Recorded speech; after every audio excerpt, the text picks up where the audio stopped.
lárúfin nínú wọn.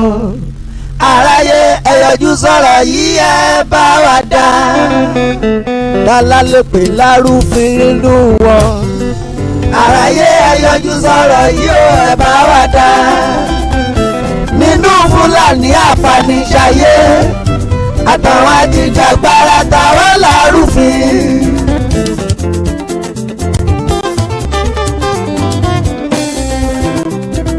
Bọ̀rọ̀rú ní lójú wọn ní abilẹ̀ léèrè.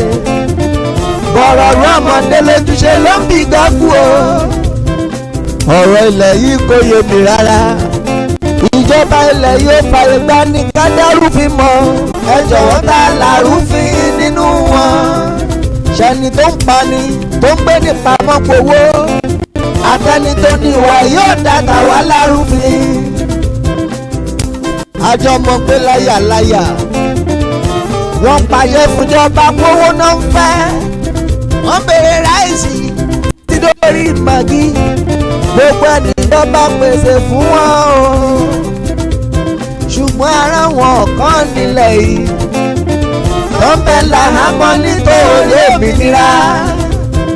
Ọ̀rọ̀ yìí rú mi lójú kíkẹ́ táyé ṣe. Ìbéèrè mi màrè ó tà wá lárúfin. Àjọmọ̀ pé ń gbilẹ̀ sí i. Apanilẹ́kúnjayé pọ̀ rẹ́rẹ́. Ẹni ṣe káì ó ń bẹ láti mọ́lé. Ẹ̀jàre gbà mí ẹ̀jàre tà wá lárúfin. Ìjọba wa ẹ̀jàre bẹ mú bẹ́yìn. Ẹ mọ̀ jẹ́ àrántí pé bìrìbìrì láyé yìí. Ẹjẹ́ ṣe ń tó wà needful. Ṣẹ́rí ambition yẹn second option ni. Ìgbà gbogbo ṣá ni mo máa ń sọ pé kò máa lójúṣe ló bí gbákú o. Ọ̀rọ̀ ilẹ̀ yìí kò yé mi rárá. Ìjọba ilẹ̀ yóò fàyè gbà ní kádàrúfin mọ́. Ọ̀rọ̀ yìí rú mi lójú ni mo ní béèrè. Ẹ jọ̀wọ́ ta lárúfin nínú wọn. Ṣẹ́ni tó ń pani tó ń gbé ní pamọ́ powó. Àtẹni tó ní ìwà yóò dàtà wá lárúfin. Àjọmọ̀ pé láyàláyà. Wọ́n pàṣẹ fúnjọba kówó náà ń fẹ́. Wọ́n béèrè ráìsì títí dórí màgí. Gbogbo ẹnìjọba pèsè fún wọn o. Nítorí ìnira. Ọ̀rọ̀ yìí rú mi lójú kíkẹ́ táyé ṣe. Ìbéèrè mi màrè ó tà wá lárúfin. Àjọmọ̀ pé ń gbilẹ̀ sí i. Apanilẹ́kúnjayé pọ̀ rẹ́rẹ́. Ẹni ṣe káì ó ń bẹ láti mọ́lé. Ẹ̀jàre gbà mí ẹ̀jàre tà wá lárúfin.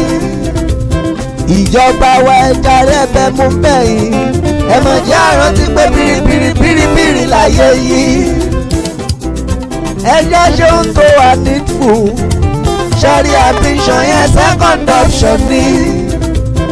Ìgbà gbogbo ṣá ni mo máa ń sọ pé kò máa dá káfíná sórí òrùlé sùn o.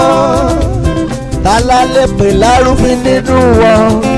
Aráyé ẹ yọjú sọ̀rọ̀ yìí ẹ bá wa dá. Tálá lè pè lárúfin nínú wọn. Aráyé ẹ yọjú sọ̀rọ̀ yìí ẹ bá wa dá. Nínú Fúlàní apaniṣayé àtàwọn ajìjàgbara táwọn lárúfin. Nínú mi lójú ni mo ní béèrè. Ẹ jọ̀wọ́ ta lárúfin nínú wọn. Ṣẹ́ni tó ń pani tó ń gbé ní pamọ́ powó. Àtẹni tó ní ìwà yóò dàtà wá lárúfin. Àjọmọ̀ pé láyàláyà. Wọ́n pàṣẹ fúnjọba kówó náà ń fẹ́. Wọ́n béèrè ráìsì títí dórí màgí. Gbogbo ẹnìjọba pèsè fún wọn o. Ṣùgbọ́n ara wọn kàn nílẹ̀ yìí. Wọ́n bẹ làhámọ́ nítorí òmìnira. Ọ̀rọ̀ yìí rú mi lójú kíkẹ́ táyé ṣe. Ìbéèrè mi màrè ó tà wá lárúfin. Àjọmọ̀ pé ń gbilẹ̀ sí i. Apanilẹ́kúnjayé pọ̀ rẹ́rẹ́. Ẹni ṣe káì ó ń bẹ láti mọ́lé. Ẹ̀jàre gbà mí ẹ̀jàre tà wá lárúfin.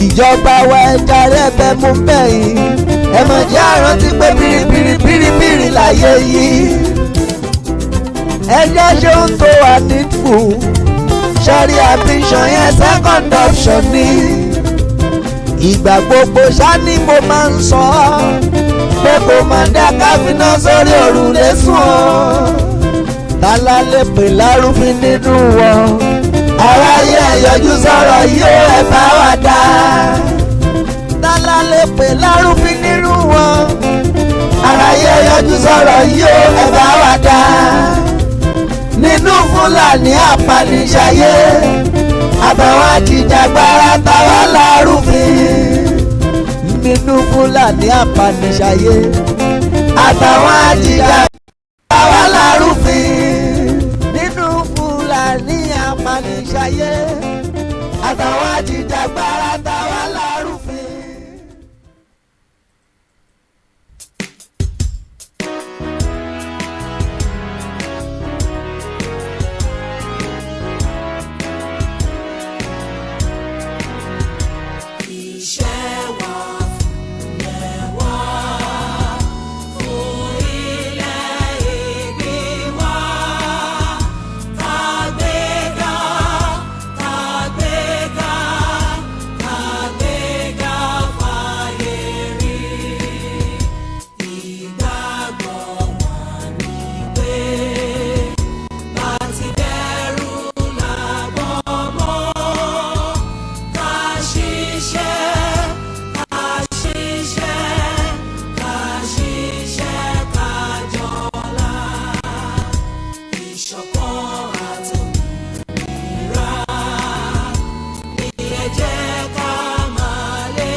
Ẹ̀kálẹ́ gbogbo ẹ̀yin èèyàn wa nílé mo kí yín pé tún káàbọ̀ sí orí ètò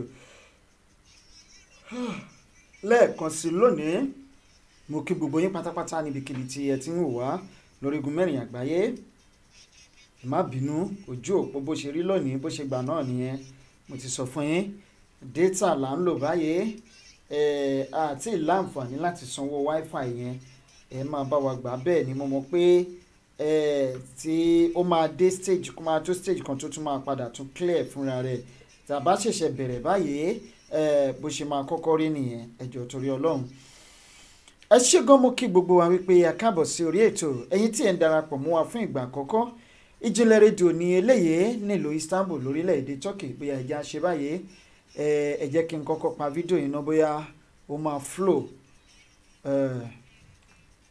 ẹ jẹ́ kí n pa fídíò yẹn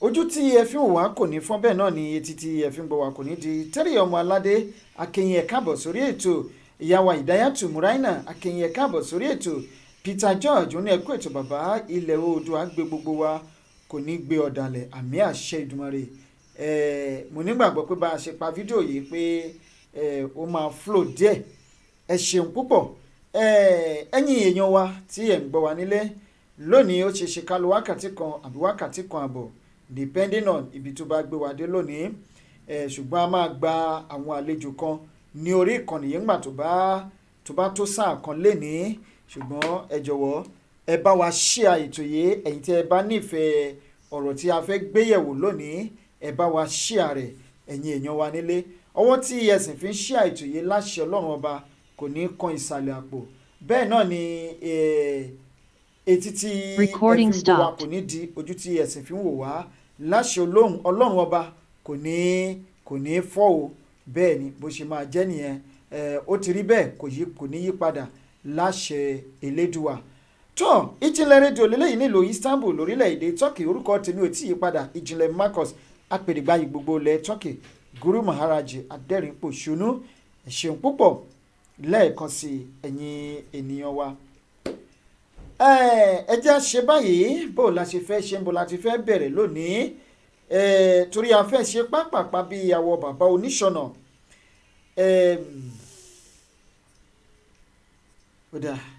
this is how we're gonna do it today.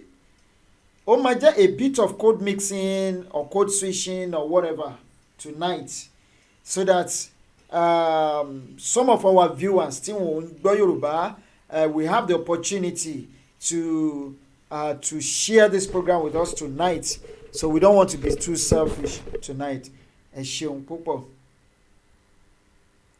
Mo ṣe ń wojú òpó yẹn ni ò bóyá ó máa dún díẹ̀ kí n tan fídíò yẹn padà.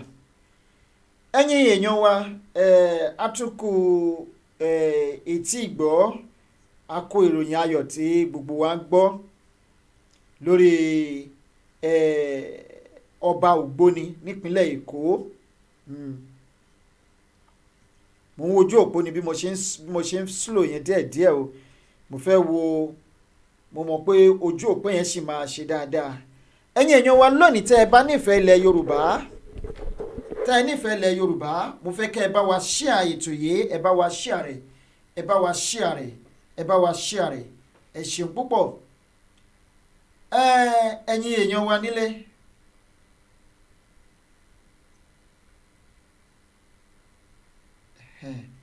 ó dàbí ẹni wípé ó máa ṣe díẹ̀ báyìí.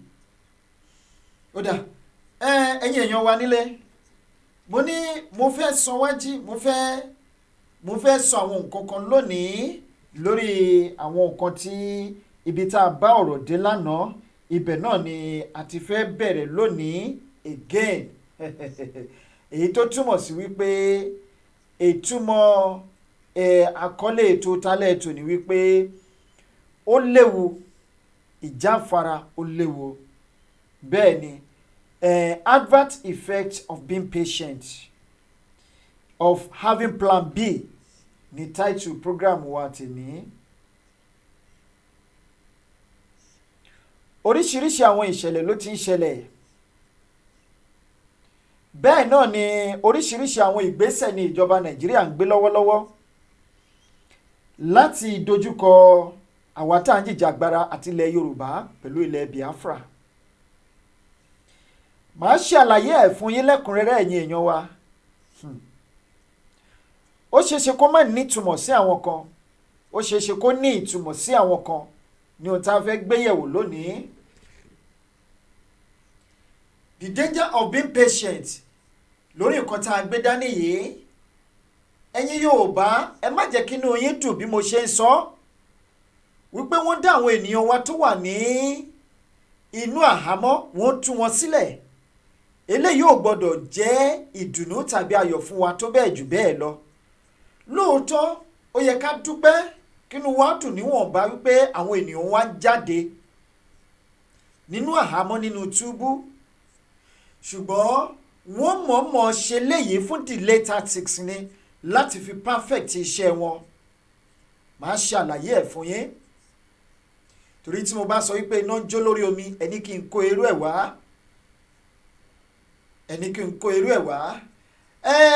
ṣùgbọ́n kí n tó lọ sórí ẹ̀ mo kọ́kọ́ fẹ́ kí kábíyèsí ọlọ́fà ti ìlú Ọ̀fà wípé wọ́n kú oríire o, wọ́n kú oríire.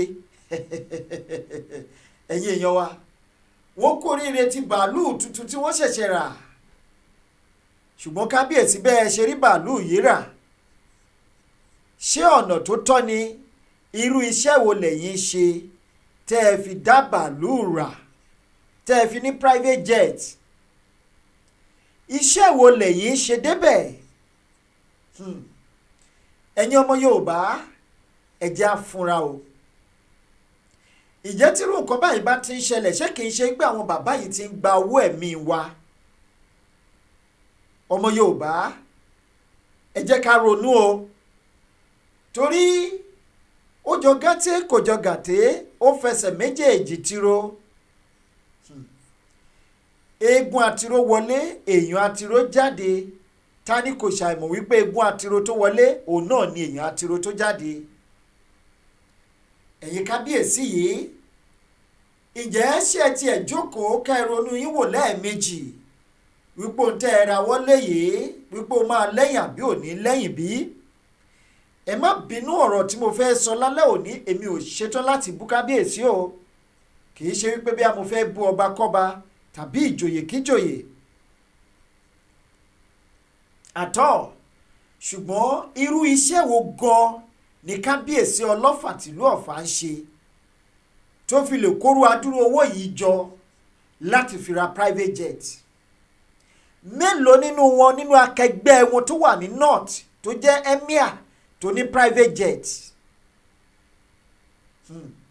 Ṣùgbọ́n ní owó tí ọmọdé bá kọ́kọ́ ní àkàrà ló fi ń jẹ, ṣùgbọ́n èyí tágbà lágbà bá kọ́kọ́ ní yìí ń kọ́. Ilé tá a bá fi tọ́kọ́ ìrímà máa padà wó dànù. Gbogbo ẹ̀yin tí ẹ lọ́wọ́ nínú ìbàjẹ́ ilẹ̀ Yorùbá, gbogbo ẹ màmá lẹ́yìn ẹ̀ ń kóyàwó ẹ̀ ń kọ́mọ ẹ̀ ń jókòó sínú private jet, níbo lẹ́yìn ti rówó ẹ̀? Ohun tí ẹ sì kọ̀ tẹ́ ẹ̀ rántí ni wípé bí wọ́n ṣe ń fún yín lówó yìí tẹ́ ẹ fi ń ṣe àwọn nǹkan báyìí, wọ́n fi ń dẹ́yìn ni.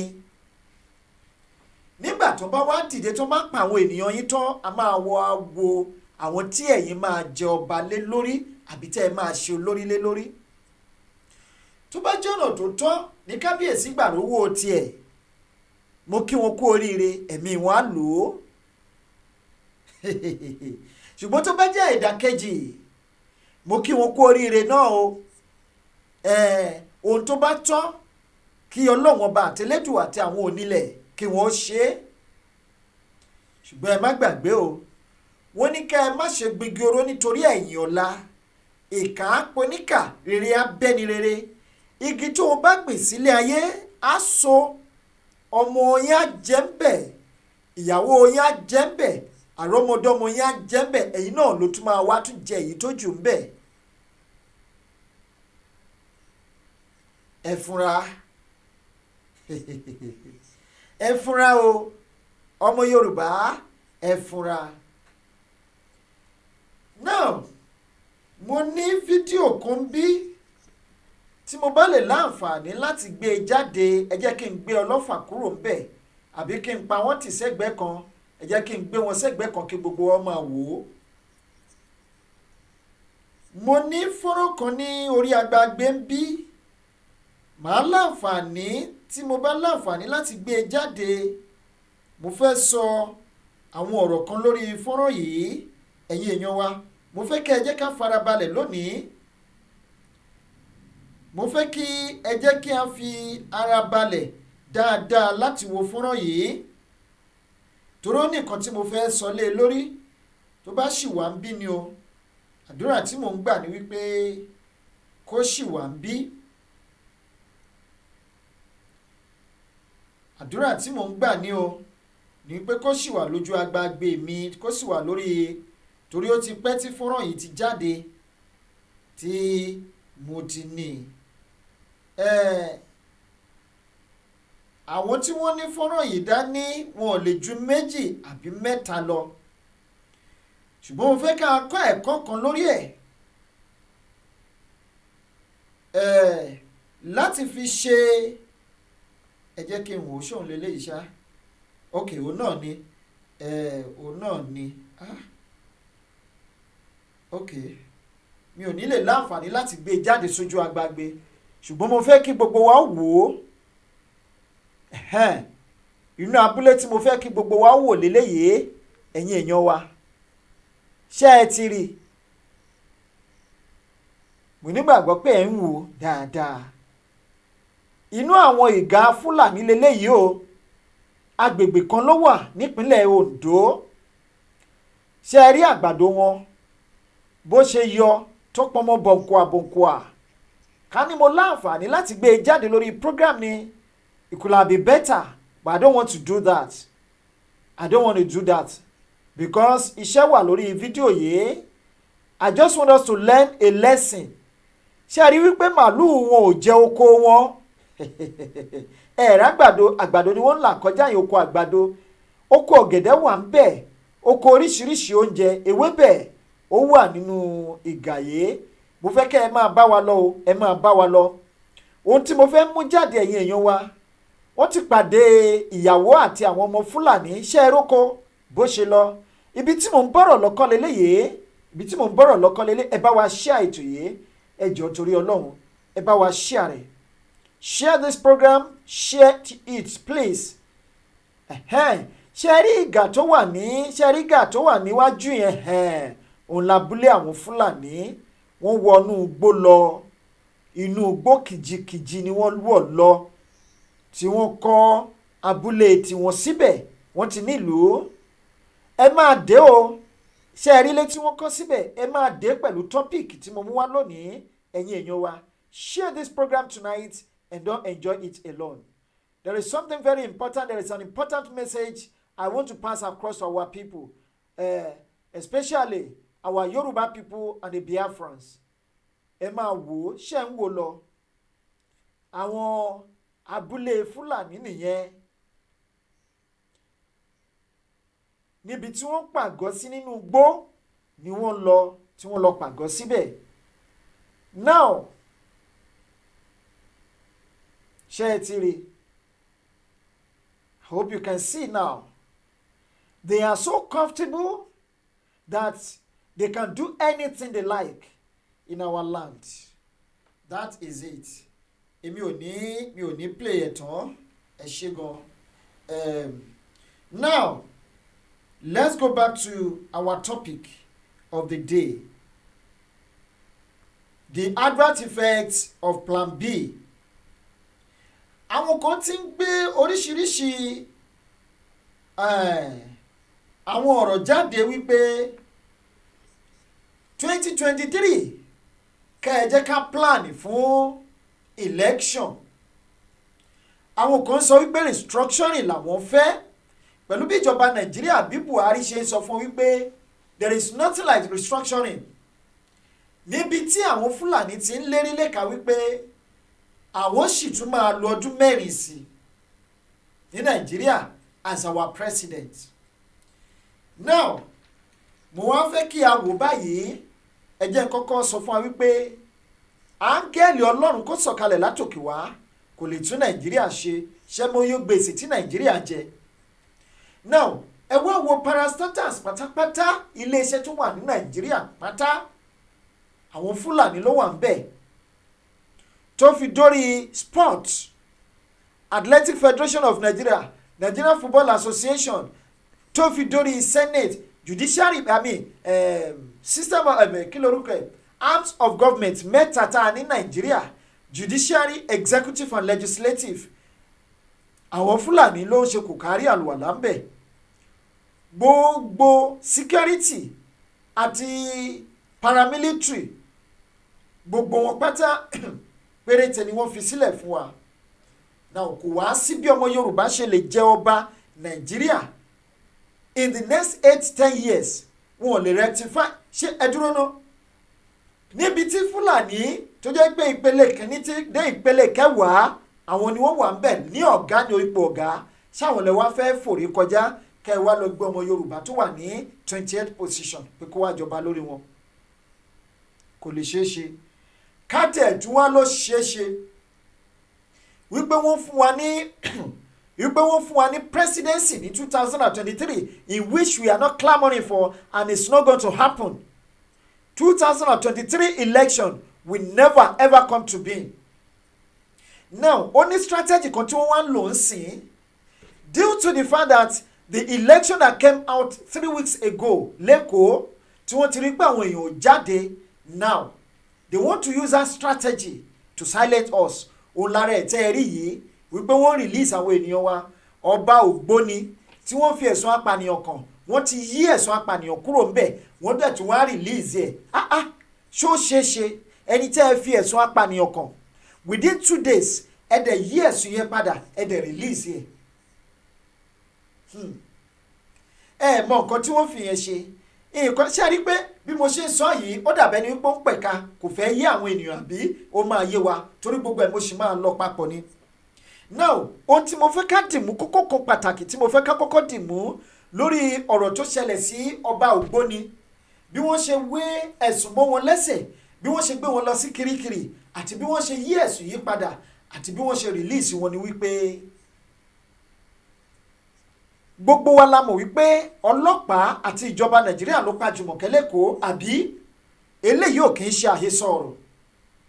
Now àwọn náà mọ̀ wípé lóòótọ́ àwọn làwọn pa Jùmọ̀kẹ́, ṣùgbọ́n ọ̀nà wo làwọn fẹ́ gbé gbà nígbà tí àwọn agbẹjọ́rò kan ti jáde, kódà ó ti lọ́wọ́ Fẹ́mi Fálànà nínú, bó tẹ̀ jẹ́ pé Fẹ́mi Fálànà èmi ò fọkàn tán Fẹ́mi Fálànà lọ́wọ́ yìí mọ́, torí bó ṣe ń sọ̀rọ̀ Ọ̀ṣákà àti Òṣoko nílẹ̀ ẹ̀kan ṣoṣo, kò gbóná kò tutù. Torí náà ni wọ́n ṣe wá wò wípé báwo làwọn ṣe fẹ́ ṣe táwọn máa dojú ẹjọ́ yìí bolẹ̀ tí ò ní lójútùú mọ́. ṣé ẹ gbàgbé wípé ńgbà tí ìṣẹ̀lẹ̀ yìí kọ́kọ́ ṣẹlẹ̀ wípé ìjọba Nàìjíríà wọ́n sọ wípé ìṣe ni wọ́n gún Jùmọ̀kẹ́ lọ́bẹ. ṣé ẹ gbàgbé? Ẹ máa tó bọ̀ o, mo fẹ́ kẹ́ ẹ máa bá wa tó bọ̀. Now nígbà tó yá wọ́n gbé òkú Jùmọ̀kẹ́ lọ, kódà wọn ò fẹ́ release òkú Jùmọ̀kẹ́, wọ́n fẹ́ gbé e lọ́kàn lọ dọ́ǹpẹ̀ kan láwọn òrókù ẹ̀ mọ́. Ṣùgbọ́n bàbá kan wà tí Jùmọ̀kẹ́ ń bá ṣiṣẹ́ ni bàbá yìí wá dìde gbogbo lẹ́ ń gbé lọ, màá tẹ̀lé yín dé station, tó bá jẹ́ station ni bàbá yìí ṣe tẹ̀lé wọn lọ station. Now nígbà tí wọ́n dé station wọ́n gbé òkú Jùmọ̀kẹ́ ó di mọ́ṣúárì. Nígbà tó dé mọ́ṣúárì, sẹtífíkẹ̀tì tí mọ́ṣúárì fún wọn, mọ́ṣúárì attendant hospital tí wọ́n fún wọn, bàbá yìí ló gba sẹtífíkẹ̀tì dání. Kò fún ìjọba Nàìjíríà bí ọlọ́pàá Nàìjíríà láǹfààní láti gba sẹtífíkẹ̀tì dání. Mo fẹ́ kẹ́ ẹ máa tó o, èmi ò sọ sítórì o, ṣùgbọ́n níbi tí mò ń bọ̀rọ̀ lọ. Now lẹ́yìn tí wọ́n gba sẹtífíkẹ̀tì, wọ́n dúró de autopsy ní Nigerian police bá sọ wípé wọ́n gún Jùmọ̀kẹ́ lọ́bẹ ni. Bẹ́ẹ̀ kẹ̀dẹ̀rẹ́ ìbọn wọlé láti ẹ̀yìn Jùmọ̀kẹ́, ó jáde níwájú, ó sì fa àyè ẹ̀yà. Ìjẹ́sọ́ ṣeṣe kéèyàn gún ni lọ́bẹ lẹ́yìn, ká gún èèyàn lọ́bẹ lẹ́yìn kó dẹ̀ jáde wájú. Irú ọ̀bẹ wo nìyẹn tó dẹ̀ máa dá ihò yẹn lu bí ìbọn?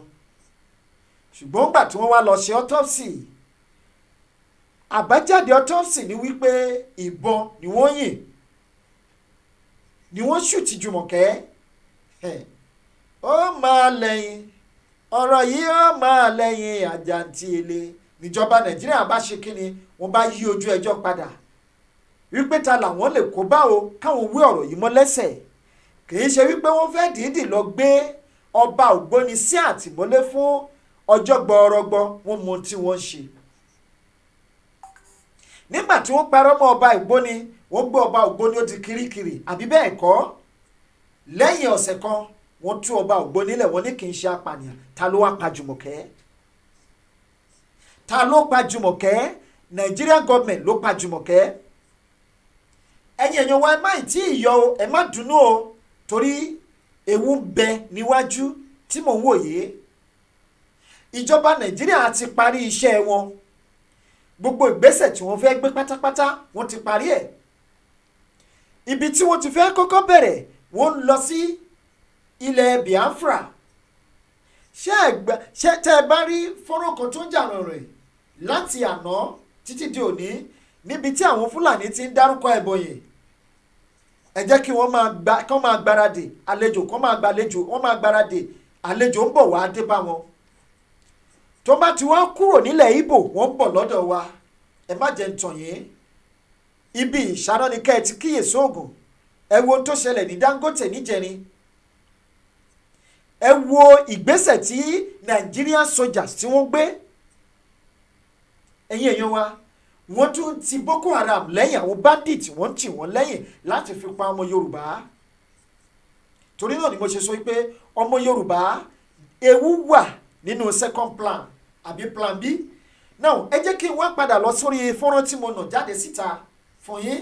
Ẹ bá wa share ètò yìí, ẹ bá wa share rẹ̀. Ìyàwó Ọláyínká Àdùkẹ́ Adé Akínyìn, ẹ káàbọ̀ sórí ètò. Ẹ ṣeun púpọ̀ o, ẹ kú ìnáwó sí wa, ẹ kú gbogbo ìgbà. Grace Olúṣòótọ́ wọ́n ní good evening to you my warrior Mr. Ogunjimi Marcus, all agitators, warriors, heroes, legends and all ọmọ Yorùbá tọkàntọkàn across the globe. Ìyàwó Ọláyínká Àdùkẹ́ Adé wọ́n ní ipò funfun báláú irọ́ funfun báláú ni wọ́n pa mọ́ kábíyèsí ògbóni. Wọ́n mọ̀ọ́mọ̀ ṣe é láti dojú ẹjọ́ yìí bolẹ̀ ní ìyá wa kó má bàa lẹ́yìn kó má tiẹ̀ lójú kó má lórí mọ́. Bí wọ́n ṣe ṣe tí wọ́n release ọba ògbóni ẹjọ́ yìí ti die down torí wọ́n mọ̀ pé ẹbí Jùmọ̀kẹ́ ò léèyàn ṣùgbọ́n wọ́n ní elédùà wọ́n ní àwọn onílẹ̀. Ẹ̀mí Jùmọ̀kẹ́ ò ní sùn títí tó máa fi gba ẹ̀san lọ́wọ́ kọmíṣánná pólíìsì ìpínlẹ̀ Èkó, lọ́wọ́ Sanwó-Olú, lọ́wọ́ Tinubu àti lọ́wọ́ gbogbo àwọn olórí ilẹ̀ Yorùbá pátápátápátá tó lọ́wọ́ nínú ìwà ìbàjẹ́ tó ń ṣẹlẹ̀ nílẹ̀ Yorùbá yìí. Kò sí èyí tó kàn mí pẹ̀lú Fúlàní lọ́wọ́ yìí torí bíkú ilé ò bá pani tòde ò lè pani láéláé. Ẹ̀wù eléyìí tí mo gbé síbẹ̀ yìí, iṣẹ́ wo ni bàbá yìí ṣe Ọlọ́fà àtìlú Ọ̀fà tó fi ra private jet? Iṣẹ́ wo ni bàbá yìí ṣe? Ṣùgbọ́n ẹlòmíì máa ra mọ́tò máa padà dípò sí fún. Ẹlòmíì á ra private jet yìí náà ló máa padà jẹ́ burial ground fún. Eléyìí ni wọ́n máa fi kúkú àìníbojì. Ìbáà jẹ́ minister of God, ìbáà jẹ́ minister of devil, ìbáà jẹ́ ọba láyé, ìbáà jẹ́ ìjòyè tó láwọn máa talẹ̀ Yorùbá láti fi ṣe kíni, láti fi create wealth fúnra wọn. Wọn ò ní pé ọjọ́, wọn ò ní pé oṣù láṣẹ Ọlọ́run ọba. Ìyá wa Beatrice Adesina ẹ̀ṣẹ̀ púpọ̀. Ìyá wa Láyínká Àdùkàdé wọ́n ní they even said the blood was not fresh, that the corpse has been there a day before. Irọ́ ni wọ́n pa. Wọ́n ṣe wá yí mọ́ ọba ògbóni wípé òun gangan ló ṣùtì Jùmọ̀kẹ́. Òkú tí ó ti kú a day before then ẹjọ́ ọba ògbóni tó débẹ̀ lọ́jọ́ yẹn ṣé ìbọn tí ọba ògbóni kàtẹ́gbà pé ó gbébọn dání, ìbọn tí ọba ògbóni gbé dání lẹ́ni òun ló pa ẹni tó kú lánàá àbí ṣe búlẹ̀tì tó release lẹ́ni ló pa èèyàn lánàá. Kọ́ máa ṣe lọ Nàìjíríà kò sí irọ́ tí wọn ò lè pa láyé. Now ẹ ṣeun ìyá wa Grace Ògúnṣọtọ́ wọ́n ní can be repaired or adjusted everything concerning location confusion 419 zoology country is nothing to write about. We Yoruba need to be brave, wiser and smarter with Yoruba plan B and C. Ẹ má jẹ́ kí a gbé ìgbésẹ̀ plan B àbí plan C torí ó léwu. Ọ̀rọ̀ tí mò ń bá bọ̀ ẹ̀yin èèyàn wa ẹ wá wò ó wípé now plan B tí mò ń sọ ẹ jẹ́ ká wá gbàgbọ́ wípé lóòótọ́ wípé kátẹ̀ ní pé plan B wà against 2023 tí mo nígbàgbọ́ tó dá mi lójú pé kò sí ohun tó jọ. Ọlọ́run ní jẹ́ kí àwa lajú wa sílẹ̀ kí tàlùbọ̀ ó kó sí i. Ká ní pé wá gbéjọba lé wa lọ́wọ́ ní 2023 o ẹ máa tóbi tí mò ń bọ̀rọ̀ lọ o. Mo ṣe ń padà bọ̀ sórí fọ́nrán tí mo nà síta lẹ́ẹ̀kan. Mo mọ̀ wípé àwọn èèyàn wa wọ́n á fi àyè sílẹ̀ fún àwọn Fúlàní tí wọ́n wà nínú ìgàyè tí wọ́n dá oko síbẹ̀. Ẹ má gbàgbé nínú àgbègbè yìí àìmọye abúlé àìmọye ìletò tí wọ́n ti sọ di ahéré, tí wọ́n ti lé wọn jìnnà, tí wọ́n ti pa run ní àgbègbè ibi tí wọ́n tẹ̀dó sí yìí. Torí náà mo ṣe sọ wípé ọ̀rọ̀ wà lórí fọ́nrán yìí. Now ẹ wá wò bí wọ́n ṣe wà ń bẹ̀ yẹn o. Láàárín ọjọ́ tí wọ́n fi wà ń bẹ̀ yẹn wọn ò tí ì pé ọdún kan àbí ọdún méjì tí wọ́n fi wà ń bẹ̀ tó ti pàgọ́ tó tóbi. Now ká wá nígbàgbọ́ pé wọ́n wà ń bẹ̀ fún between now and 2023 wọ́n á lọ invite àwọn ènìyàn wọn wá àbí bẹ́ẹ̀ kọ́. Ṣé rí Fúlàní wọ́n ní strategy kan dání tí wọn ò bá sí lórí oyè wọ́n á ní sùúrù. Ìbá àjogún ọdún làwọn tó wà ń bẹ̀ wọ́n á ní sùúrù fún yín. Ṣé rí nǹkan tó ń ṣẹlẹ̀ lọ́wọ́lọ́wọ́ yìí wọ́n ti bẹ̀rẹ̀ sí ní plan ẹ̀ before independence ni wọ́n ti bẹ̀rẹ̀ sí ní plan gbogbo nǹkan tí wọ́n ṣe yìí. And immediately after the independence ẹgbọ́n nǹkan tí ọ̀gá wọn sọ ní October 12, 1960. Now òun náà ló ń farahàn lẹ́nìí. Ẹ wá wo ìgbà yẹn tí wọ́n ti ní sùúrù bọ̀ lọ́dún 1969 ní ìjọba Nàìjíríà ní ilé ẹjọ́ Nàìjíríà dá ẹjọ́ wípé wọn ò gbọ́dọ̀ dá ẹran mọ́ ní Nàìjíríà. Ẹ wá wo láti ìgbà náà láti 1960s 67 till today tó ṣẹ̀ṣẹ̀ wá gbé jáde báyìí ẹ̀yin èèyàn wa ṣe rí pé àwọn pípì ní sùúrù gan ẹ̀yin tẹ́ ń pariwo plan B ni o bóyá tí ò bá yé yín pàápàá jùlọ ẹ̀yin ọba aládé nílẹ̀ Yorùbá àtẹ̀yin ìjòyè àtẹ̀yin gọ́fúnà tẹ́ ń pariwo plan B màá ṣàlàyé ẹ̀ fún yín tí ò bá yé yín dáadáa ẹ bá wa ṣíà ètò yìí ẹ bá wa ṣíà rẹ̀ ẹ̀yin èèyàn wa now kẹwàá wo between now 2023 2 years wọ́n á ti multiply by 2 wọ́n wá fi sùúrù kún o wọ́n á fún wa sùúrù bóyá ọdún mẹ́jọ la fẹ́ lò lórí oyè nílẹ̀ Yorùbá wọ́n fàyè sílẹ̀ kẹ́ ṣùgbọ́n wọ́n máa expand wọ́n máa gbé nígbé ayé ìrọ̀rùn pẹ̀lú yín wọ́n máa expand wọ́n máa gbé nígbé ayé ìrọ̀rùn nígbà tó bá tún máa fi di another 8 years which is another 10 years to this time kẹwàá lọ wo bí ibẹ̀ yẹn ṣe máa rí àti di ìlú. Now after that 10 years àwọn Fúlàní ó dá mi lójú pé wọ́n máa padà wá sórí oyè nígbà tó bá wá padà dórí oyè tán in another 10 years wọ́n wá béèrè fún sẹ́ríkì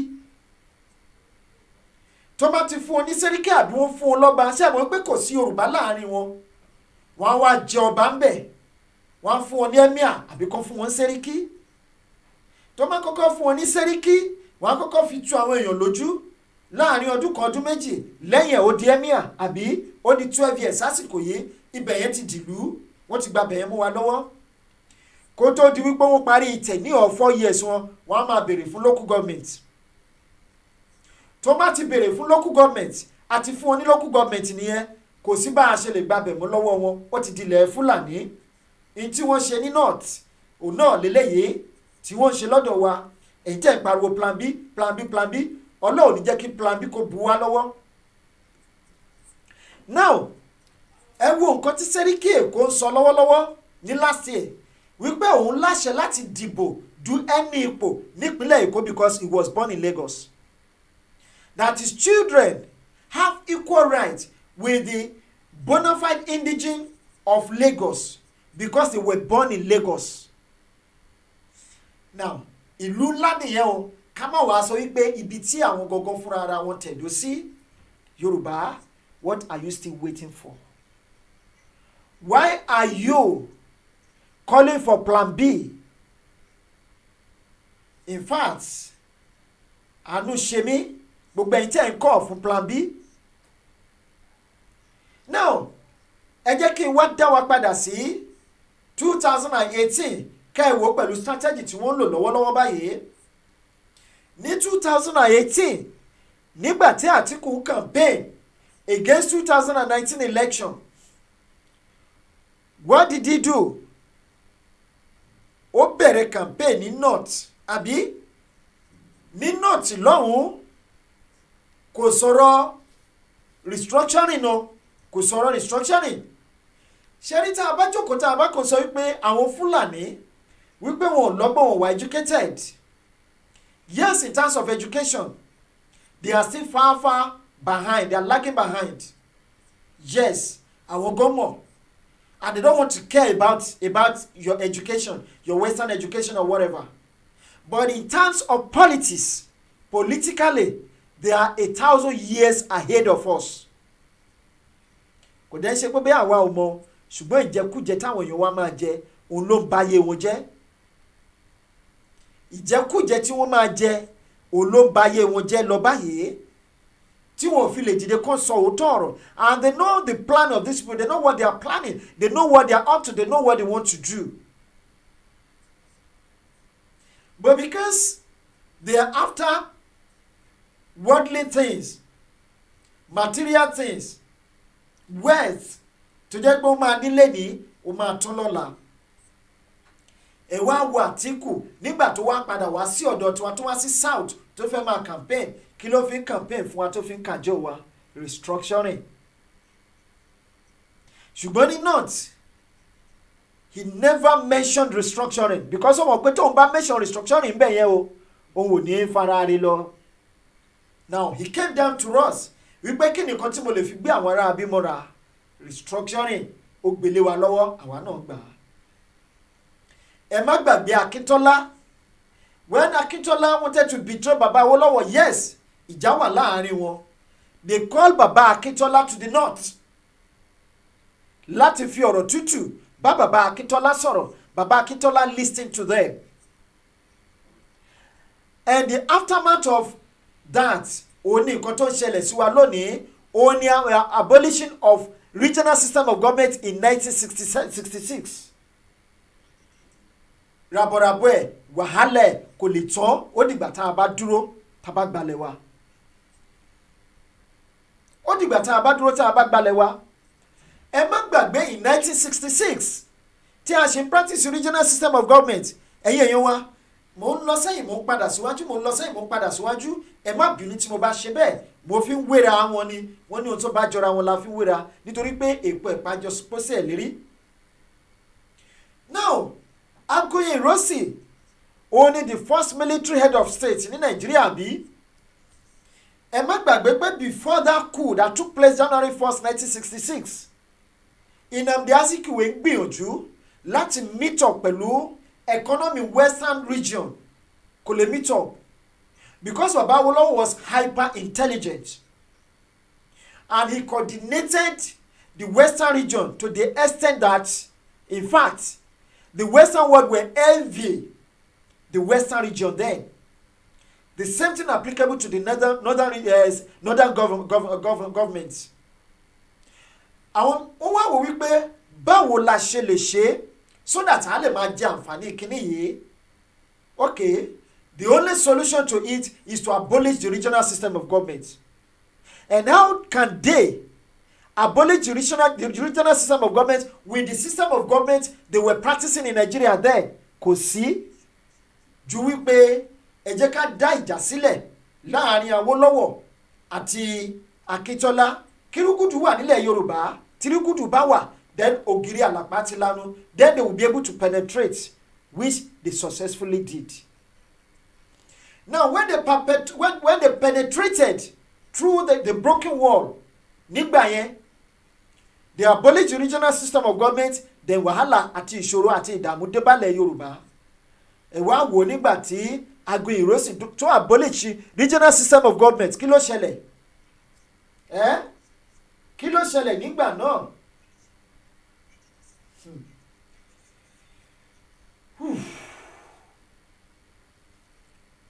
Out of the 28 ministries tó wà ní Nàìjíríà ńgbà náà, Igbo wọ́n control 21 out of the 28 ministries. Àwa tí wọ́n bá ti bí wa ńgbà náà, ẹja lọ kà dáadáa. Wọ́n ti bí mi ńgbà náà, ṣùgbọ́n mo gbá research débẹ̀ ni. Out of the 28 ministries tó wà during the period of Agoye Ironsi, 21 ní Igbos tí wọ́n control. The only region to ever rule Nigeria rí, to provide the president, to produce president in Nigeria, tí ó wà tribalistic, ó ní Yorùbá, which is Ọbásanjọ́. Ó tún hate àwọn ènìyàn tiẹ̀. Ara àwọn bíi tí Fúlàní ti kọ́ ẹ̀kọ́ tiwọn, nǹkan tí wọ́n ṣe lẹ́ni nìyẹn o. Mo fẹ́ kẹ́ ẹ máa dé ẹ̀yin èèyàn wa. Now, when Azikiwe was there, yes, Azikiwe was ceremonial head of state in 1960. Azikiwe was the ceremonial head of state. But ẹ má gbàgbé, during the period of Azikiwe, the whole university in the western region, Igbo ni vice chancellor wọn. Gbogbo universities tó wà ní western region. Then, ẹ wá wò ó ti pẹ́ tá a ti ń gbé ayé wa lé ọwọ́ àwọn ènìyàn lọ́wọ́. Kì wá ń ṣe ayé wa nìkan la wá gbé lé àwọn ènìyàn lọ́wọ́ báyìí, lé àwọn ọ̀tá wa lọ́wọ́ àti wá gbé ọjọ́ iwájú wa. Àwọn bàbá wa tuntun wá gbé ọjọ́ iwájú wa, wọ́n gbé lé àwọn ọ̀tá wa lọ́wọ́, which is what they are doing now. Because if not, ká tẹ̀ ní pé bàbá wa Ọlọ́fà ó ṣe iṣẹ́ fún private jet yìí, torí ó ń run mí nínú pé mò ń rí private jet, tó bá jẹ́ lóòótọ́ ni wọ́n ra private jet. Why can't this man use this money to help his people? Why? At least ó ṣe kò ṣe, ká tẹ̀ ní ó kéré ju àrírú ẹ̀rí, á ra private jet yìí ní $200 million. Ká tẹ̀ ní $50 million ló rà á. $50 million, that is about 25 billion naira. Spend this money, use this money to establish and employ your people there. Then iye àwọn tó bá ń jẹ lábẹ́ they will be praying for you. This private jet tó máa nílé ní tó máa bàjẹ́ lọ́la, this is a liability. This private jet is not an asset, it's a liability. That is why tí mo ṣe ń pity àwọn olórí wa. Wọ́n wà analytically they are not sound. The only thing they are sound about is their selfish interest. They don't think about future. Wọ́n wà short-sighted. They are short-sighted. They don't know what is going to happen tomorrow. What they want to eat today is what they are after. They don't think about the consequences of what they are doing. They don't think about the aftermath of what they are doing. Tó bá ti favour wọn, ilé ayé ti parí fún wọn. They think they have arrived. Kó má gbàgbé àwọn tí wọ́n kóra wọn jọ gẹ́gẹ́ bí committee nígbà ayé bàbá wa Abiola tí wọ́n ta Abiola, where are they today? Owó tí wọ́n gbà nígbà náà tí Abdulsalami tó lọ gbé private jet tó lọ fi kó owó jáde ní Central Bank tó distribute fún wọn fún ẹ̀mí Abiola. Where is the money today, and where are those people? Where are those people? Tó bá jẹ́ èèyàn tó ní làákàyè tó jókòó tó ronú lẹ́ẹ̀mejì, ó yẹ kó bẹ̀rẹ̀ láti nígbà tí ọkọ̀ kọ́kọ́ jáde títí tó fi dórí bítù. Èèyàn mélòó ló lè jáde lónìí pé mo fẹ́ lọ ra bítù, mo fẹ́ máa fi ṣayé? Nígbà tó yá ó lọ bẹ́ẹ̀ dórí 504 nígbà ayé pan. Èèyàn mélòó ló lè jókòó lónìí pé 504 àbí 505 àbí evolution ẹgbẹ́ wo bẹ́ẹ̀ o dewu àwọn tí kò dewu reza dewu pathfinder àti bẹ́ẹ̀ lọ ló wá lóun fẹ́ máa fi ja ìṣayé fàyè ṣaranidin lónìí. Wọ́n ti wà outdated. Invest this money. Invest the money. Employ people. But kò sí ètò kàn yín pẹ̀lú yẹn tẹ́yìn bá ti wà okay tí ilé ayé yín ti tán. Now let's go back to our analysis. Let's go back to our analysis. Now ẹ wá wò nígbà ayé Zik àwọn chancellor universities wa vice chancellors universities wa they were all Igbos. The universities we built before Nigeria wọ́n mú àwọn Igbo wọ́n fi wọ́n ṣe vice chancellors wọn. Now ẹ wá wo ìgbà Agoyin Ironsi, out of the 28 ministries tó wà Igbo ń control 21. Ẹ wá wo nǹkan tó wá ń ṣẹlẹ̀ báyìí lọ́wọ́lọ́wọ́. Gbogbo ministries tó wà ní Nàìjíríà pátá ó wà ní kàwọ́ Fúlàní wọ́n control ẹ̀. Kẹwàá ní wípé ní 2023 o torí ẹ fẹ́ ní plan B tẹ́ ẹ fẹ́ níyè bóyá ó máa dọ́dọ̀ wa kájẹ̀ wá ló gbà kó dọ́dọ̀ yín ẹ̀yin ọmọ Nàìjíríà rere torí I'm not part of you. Ó wá dọ́dọ̀ yín ẹ wá rule fún 8 years. Ẹ wá wo àwọn onúgbó táwọn Fúlàní wáyé. They will not kidnap anybody. They will not abduct. They may not kill. Because the other tribes are at the helm of their affairs. So they will deal with them. So because of that, one Nisuru, they will just fold their arms and be watching. But be establishing their territory, expanding their territory, their coast. Waiting for you patiently to finish your 2 tenures. Tá bá dógún ọdún á pé. At the end of the day, ẹ máa lò 80 years yìí, then you will leave the position. Their people will come back again. That is when they will finish the job.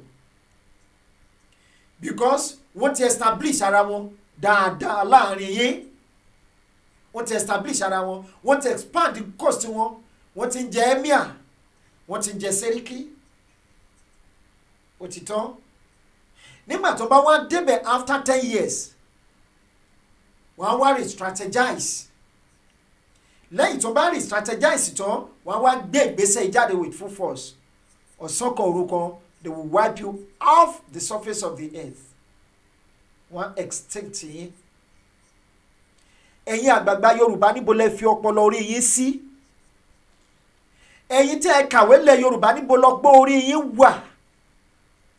ẹ̀yin tẹ́ ẹ jọba ńlẹ̀ Yorùbá tẹ́ ń bìlífù ní wọ́n Nàìjíríà níbo ṣé adé tẹ́ ẹ dé sórí adé yẹn ti dé ọpọlọ yín mọ́lẹ̀. mo sọ̀rọ̀ láti sọ ìyẹn ẹ̀yin ọba yìí jẹ́ ọba ilẹ̀ Yorùbá ni kì í ṣe àwọn ọba gidi o. I'm not talking about ọba gidi ilẹ̀ Yorùbá tí wọ́n nígbàgbọ́ nù tá à ń ṣe yé. torí ẹ̀yin bàbá wa náà lẹ́ni ká máa sòótọ́ ẹ̀yin lẹ́ni ká máa sòótọ́ àná àsìkò tó ọ̀rọ̀ tó ti wá délẹ̀ báyìí. ìyẹn tá a bá láǹfààní láti dúró di 2023 ni mò ń sọ o because now very soon ẹ máa gbọ́ nǹkan tó máa ṣẹlẹ̀ ní east security intelligence ló ń sọ eléyìí. ẹ máa wo nǹkan tó máa ṣẹlẹ̀ ní east very shortly. I am so happy because today àwọn èèyàn wọ́n ti ń petition US ìpè wọ́n gbọ́dọ̀ stop ammunition tí wọ́n fẹ́ tà fún Nàìjíríà. ẹ mọye fighters jet tí wọ́n ti gbé wọlé. They want to destroy the whole east now. That is their primary mission. Nǹkan tó kò wá ń dùn mí ni wípé gọ́vnà wọ́n tún support wọn. Gọ́vnà wọn support wọn. Ẹ wo tó ṣẹlẹ̀ l'Enugu recently. Ẹyẹ yọ wa. Ẹ wo tó ṣẹlẹ̀ ní Ebonyi recently. Ẹ má ní pé kò lè ṣẹlẹ̀ lọ́dọ̀ wa o. Wọ́n ṣì ń bá wa gúnyán wa ni wọ́n wo strategy tí wọ́n fẹ́ lò wọlé fún wa. Torí ẹ̀ bó ṣe sọ wípé ẹ má ì tí ì jẹ́ ká yọ̀ rárá. Ẹ má jẹ́ ká relent rárá. This is just the beginning of the battle. They know we are going, but they will do everything possible láti make sure wípé wọ́n extinct wa kúrò lórí ilẹ̀ ká tó gbé ìgbésẹ̀ wípé à ń lọ. It is now left to us. Tí àwa tá a jẹ́ bona fide fighter of this kíní wípé ká tètè dìde lásìkò yìí ẹ̀yin èèyàn wa ká má jókòó ká má sùn tẹ́tẹ́rẹ́. ṣẹ̀rẹ́lẹ̀ tó kàn tí ó ṣẹlẹ̀ ní Dangote preamble ni wọ́n kàn sọ fún yín ni wípé when the time comes we are coming out with full force tó jẹ́ pé we tell them ẹ wo nǹkan tó ṣẹlẹ̀ ní LASU recently now tí wọ́n dúró gbágbágbá báyìí ti àwọn Fúlàní wípé kó máa fọ́ gíláàsì mọ́tò. Nigerian soldiers did that. You and I were alive. We witnessed it. We witnessed it. Kì í ṣe pé bóyá àhesọ sọ̀rọ̀ bóyá wọ́n parọ́. Why are we waiting for 2023? Nígbà tí àwọn gọ́vnà wa pa àṣẹ ibi pẹlẹbẹ ní kẹ́ẹ̀tì máa mọ́ ọ̀lẹ́jẹ́ ọ̀kẹ́ máa ti bí ìṣáná kíyèsí ògùn ẹja máa dé díẹ̀díẹ̀ o. When our governors tó pass verdict tó pass law wípé no more open grazing in our land. Miyetti Allah wọ́n jáde ní the following day wọ́n ní kò sí ohun tó jọ wọ́n pa àṣẹ sí àpò ara wọn ni. Kábíyèsí ẹyọ kan ṣoṣo ẹ̀mí ayọ kan ṣoṣo òun ló pàṣẹ ní north pé òun fún wọn ní 30 days. You know what they did? Wọ́n kóra wọn lọ sí ọ̀dọ̀ emir láti lọ bá emir sọ̀rọ̀ láti lọ swear oath láti lọ bẹ emir, telling you directly or indirectly that their emir is more powerful than the governor in Yoruba land. Then the governor is more powerful than the local government chairman, and the local government chairman is more powerful than the king. Nílẹ̀ Yorùbá kẹ́lẹ̀ wo bí tí wọ́n ti grand àwọn ọba wa dé. And we are telling these obas that we are fighting for you. Kí ẹ̀yin lè gain àṣẹ yín padà. But they wouldn't listen to us, thinking that oníjàgídíjàgan ni wá.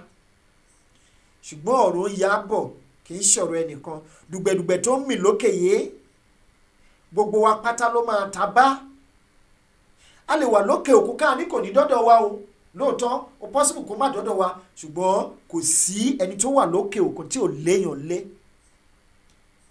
Once your people have been it's affected back home. Nǹkan tó affect àwọn ènìyàn yín nílé will definitely affect you. it will definitely affect you here. After about it's going to save you your money. You're not going to send money to them back home anymore because of people are no more in existence. But a má gbàgbé relationship tó wà láàrin wa, even kó jẹ́ distance relationship, ẹ sì máa rántí ọjọ́ kan tí ìbànújẹ́ ẹ máa settle down sínú ọkàn ènìyàn. Ẹ wo nǹkan tó ṣẹlẹ̀ sí olóyè Sunday Igboho recently. Ọ̀pọ̀lọpọ̀ ló ti ní partial stroke. I was speaking with one mama this evening. We were in a meeting. Tí ìyá ẹ̀ sọ wípé òun dúpẹ́ o gbogbo ìròyìn tó ń gbà wípé òun ti ní partial stroke nígbà tí àwọn ìṣẹ̀lẹ̀ yìí ṣẹlẹ̀. And there are so many of them like that. Tó jẹ́ wípé ó máa jẹ́ permanent stroke, ẹlòmíì ó máa jẹ́ sudden death fún wọn. Wọ́n lè wà labroad lóòótọ́. Such a person could be your mom. Such a person could be your father, your brother, your sister, or whatever. It could be also you as well. Tẹ́ bá gbọ́ pé ìṣẹ̀lẹ̀ kan ṣẹlẹ̀ suddenly. Because ìṣètì tó jẹ́ pé mi ti witness rí. When I was working in Eco Bank, àwọn olè wa wọ́n wá rob ní báǹkì wa. I wasn't in the scene.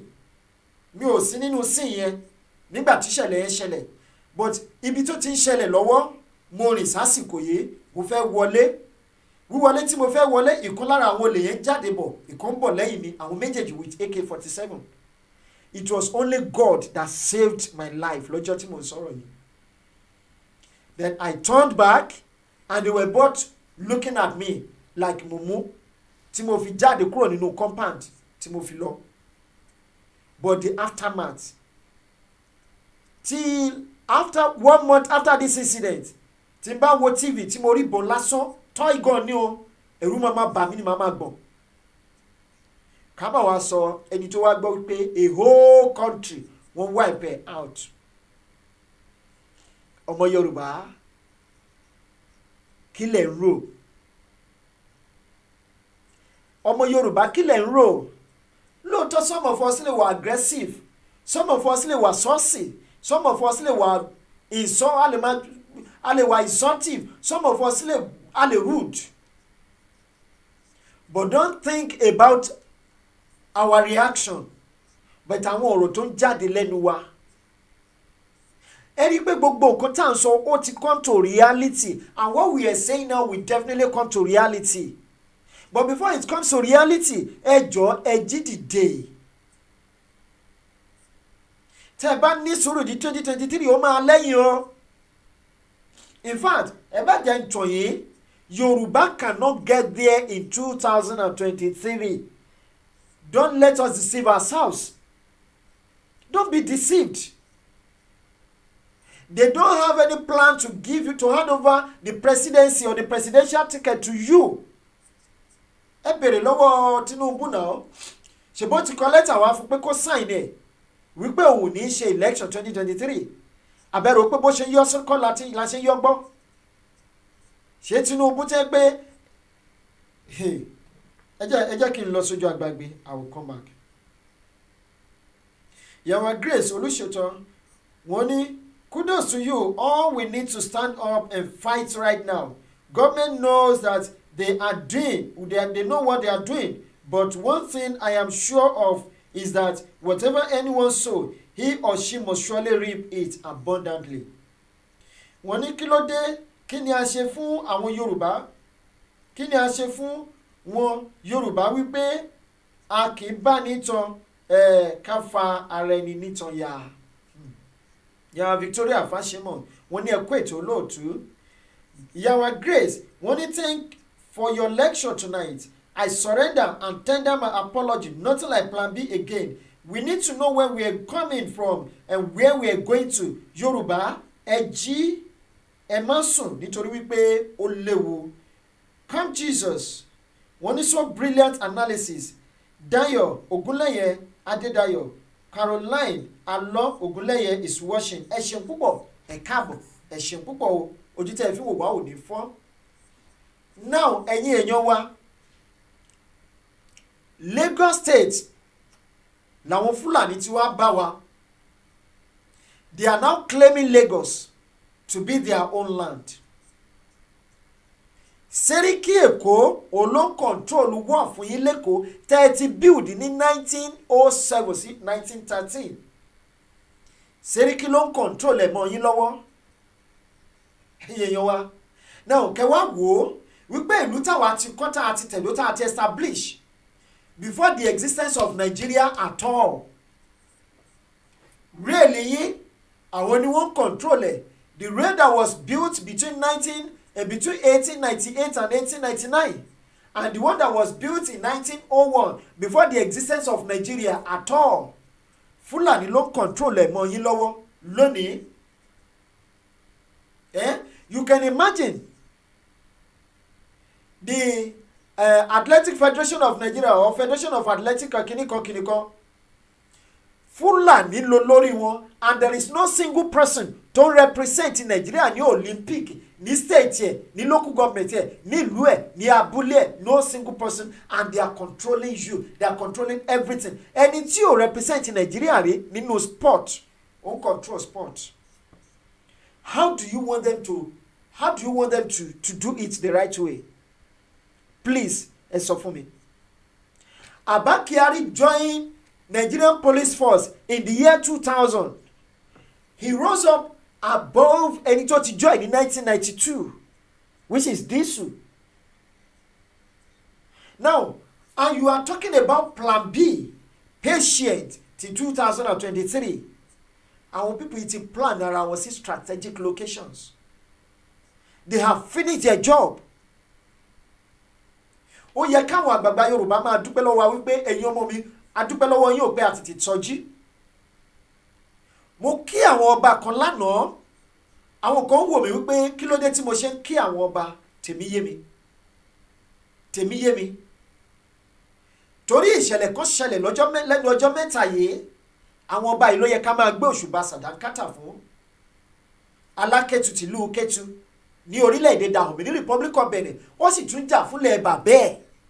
Ìpele Yorùbá ni mo ti wá, ọmọ Odùduwà ni mí, síbẹ̀síbẹ̀ ara àwọn ọba kan lẹ̀ Yorùbá tí ò sẹ́yìí tó kàn wọ́n pẹ̀lú nǹkan tá à ń ṣe.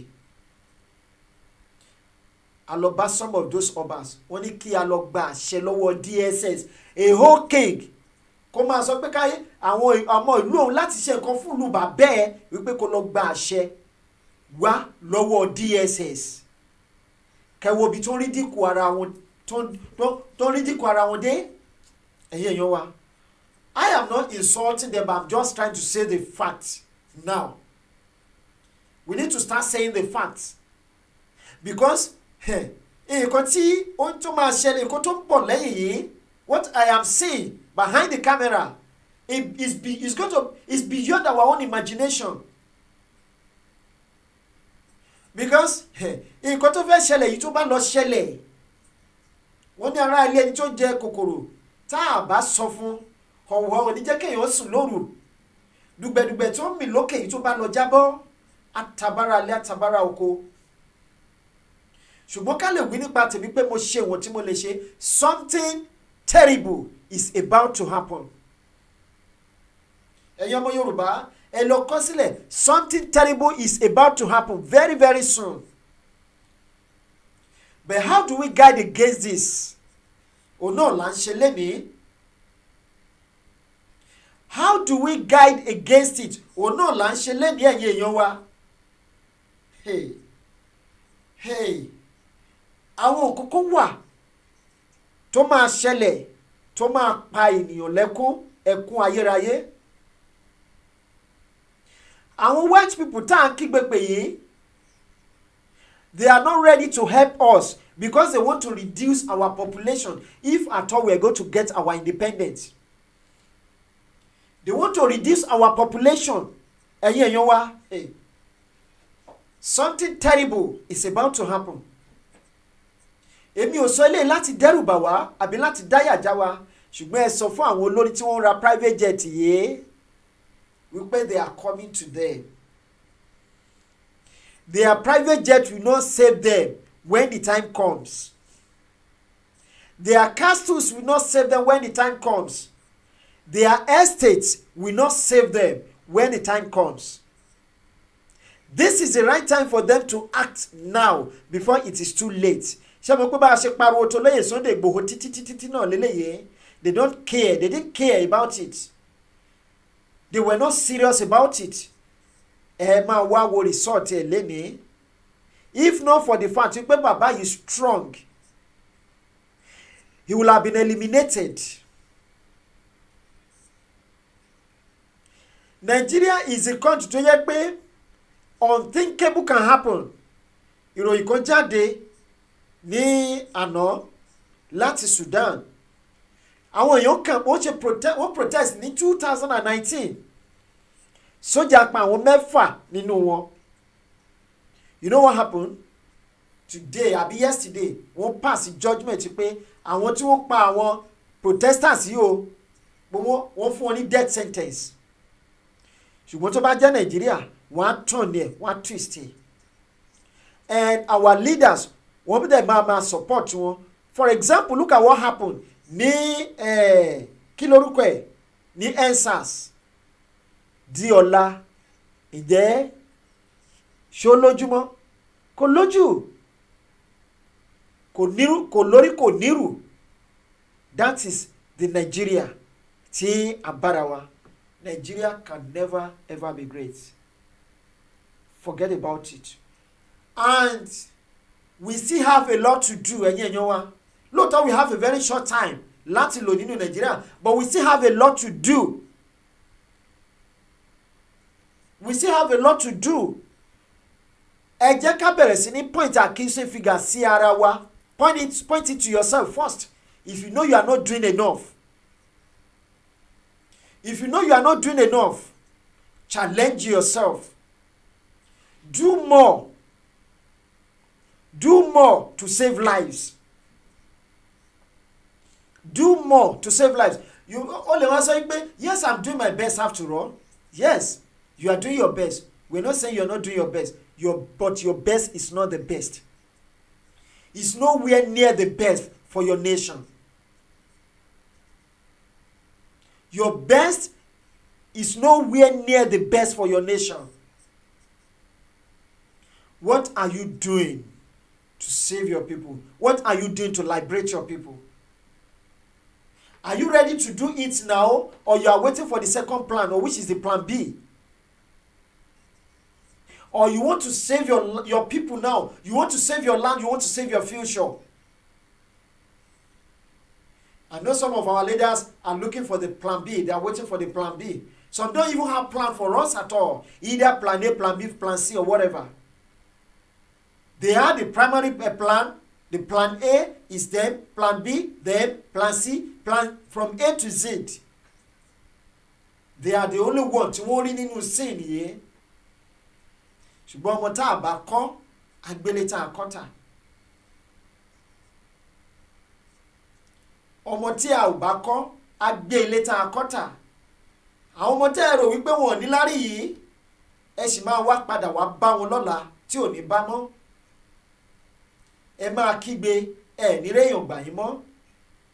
Ẹ máa tọwọ́ bọjú kò ní sómi mọ́ ńbẹ̀. Ẹ máa sunkún wà láì omijé kan báyìí ò ní jáde ńbẹ̀. Ẹ̀mí kanlẹ̀ kò ní sẹ́ni tó máa gbà yín mọ́. A ti pẹ́ jù. Àwa dàbí ìgbà ọkọ̀ Noah, ìgbà ayé Noah. Ó sì ń bẹ nísìnyí. Wọ́n ní bí ó ṣe wà ní àtìtìkọ́ṣe, ó ń bẹ nísìnyí bẹ́ẹ̀ ni ó sì máa rí ní ìgbà gbogbo ayé àìnípẹ̀kun. Ẹ lè sọ pé ẹni tí ò lọ́pọlọ lórí kí ló tẹ̀ ń sọ lẹ́nu tó ń sọ̀rọ̀ bí ìdọ̀dọ̀yọ̀. Yes, mo gbà. Ṣùgbọ́n ẹ má gbàgbé pé gbogbo nǹkan tí mò ń sọ lọ́wọ́lọ́wọ́ yìí is for the record purpose. Record purpose ni o. Lọ́jọ́ náà lọ́hùn-ún àwọn èèyàn wá sọ wípé ní on the 5th of August 2021 ìjìnlẹ̀ sọ bẹ́ẹ̀. Àwọn kan ní àlọ́dọ̀ tiwa on the 6th of August 2021 pé ìjìnlẹ̀ said so. Ìyẹn tá a bá gbé ìgbésẹ̀ báyìí. We still have the opportunity to guide against plan B. We still have the opportunity to stop the plan B now and work assiduously on our plan A, which is the only plan, and that plan is nothing short of Yoruba nation. Yoruba nation or nothing, and now or never. I know some people are working, especially our leaders. Some of our leaders are working tirelessly to make sure that we achieve our aims and objectives. But as they are doing that, some are also there working tirelessly to make sure that we do not succeed. But all I know is that whether they like it or not, we are going to succeed. We are going to succeed. But how do we succeed?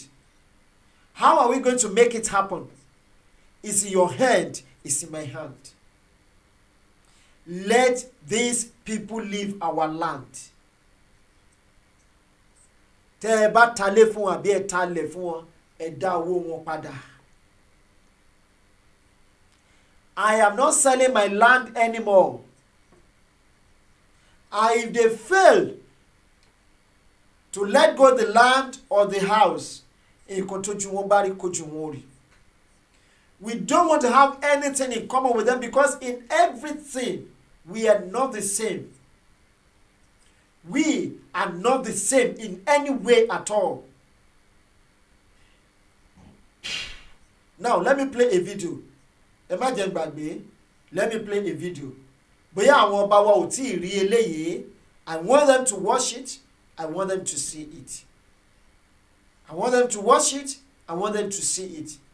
Now listen to it. It's just like few seconds video, but Eyeyowa is very powerful and is passing a massive message to us. And we warriors, man. You mess with us, we fuck you up, man. We fucked you up, man. We're new face, we're fearless. Warriors, we're scared of us. We're the only ones that full of. We are fearless. We are the warriors. Look at them. Making jest of you, our kings. Making jest of our governors. Making jest of our leaders. Laya Mohammed. Shadeshino. Abi Kushino. And the rest of you. Baba Kukuru Orieshu. Kilorukwe. Topere, the vice president. Empty vice president. They are making jest of you. They are making jest of the whole governors of the southern part of the country, calling themselves warriors, boasting, and you cannot say a single word. Láti ìgbà tí fídíò yìí ti jáde, ó wá di Fúlàní mélòó ló jáde tó sọ fún wọn wípé to distance ara wọn from this video pé we are not part of it. Which means that these people are working hands in hands. Whatever comes out from the mouth of Gumi or Malami or whatever, the same thing. Eyeyowa, mo gbọ́ nǹkan tí mi ò gbọ́ rí lénìí wípé àwọn terrorists yìí ṣé Malami ni àbí kí lórúkọ ẹni tó ní ká máa ṣe nan àbí NIN ó ti bá wọn ṣe line wọn to the extent tó yẹ pé security gan kò lè track line wọn níbikíbi tí wọ́n bá wà fóònù wọn. Now ẹgbọ́n kan tí Gumi sọ wípé tẹ́lẹ̀ wọ́n ń pa àwọn èèyàn but now wọ́n kidnap àwọn èèyàn successfully ni pé so they are not harming them, they are just kidnapping them successfully or peacefully. Now ẹ wá wo gbogbo àwọn statement pẹ̀lú presidency, ẹ wo nǹkan tí wọ́n sọ àtàwọn governors wọn. I came across a picture níbi tí àwọn ọba àtàwọn governors tí wọ́n ti ń pray fún bandits, terrorists, olórí terrorists tí wọ́n gbé lọ wọ́n fly láti lọ treat ẹ̀ torí pé ó ní injury. Their fellow terrorists no attack ẹ̀ wọ́n dẹ̀ fly for treatment. Now irú message wo ni wọ́n pass sí yín tẹ́ sọ pé ẹ fẹ́ ní second plan. They are telling you wípé yes at complete the plan you already, but we are still grooming more people. We are grooming more people. We are uniting them the more by the day. Níbi táwọn factions terrorists tí wọ́n ti join hands together.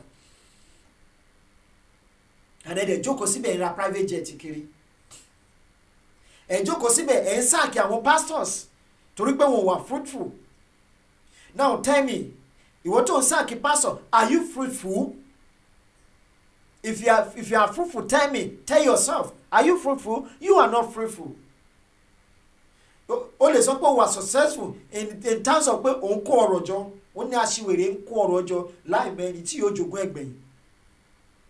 You are not fruitful in the sense that your people, your followers, the sheep that are following you are poor. Majority of them are poor, and you are rich. You are not fruitful, and you are not a successful man. Because if you want to prove yourself to be a successful man, not that it tell me what àwọn èèyàn tó wá sí church yẹn wọ́n wà successful. Wọ́n ní olówó kan láàrin òtòṣì mẹ́fà òun gógó òtòṣì ni. Ẹ ra private jet kiri, ẹ ti bílọ̀ ẹ ṣe tọ̀hún, ẹ kọ́ church kiri. Bàbá Akíntóyè Adébóyè wọ́n ní àwọn fẹ́ kí àwọn churches kó wà ní walkable distance, trackable distance. You are building churches, but you are not building your people. Ẹ ń fún àwọn èèyàn ní scholarship láti di pastor kan ṣe iṣẹ́ fún yín kan lè jẹ́ ẹrú lábẹ́ yín àbí. But school tá ẹ fi owó tẹ̀ ń gbà lọ́wọ́ àwọn mẹ́mbà ìjọ yìí, àwọn mẹ́mbà yín ò lè lọ síbẹ̀, they cannot afford the school. And you are calling yourself a successful man.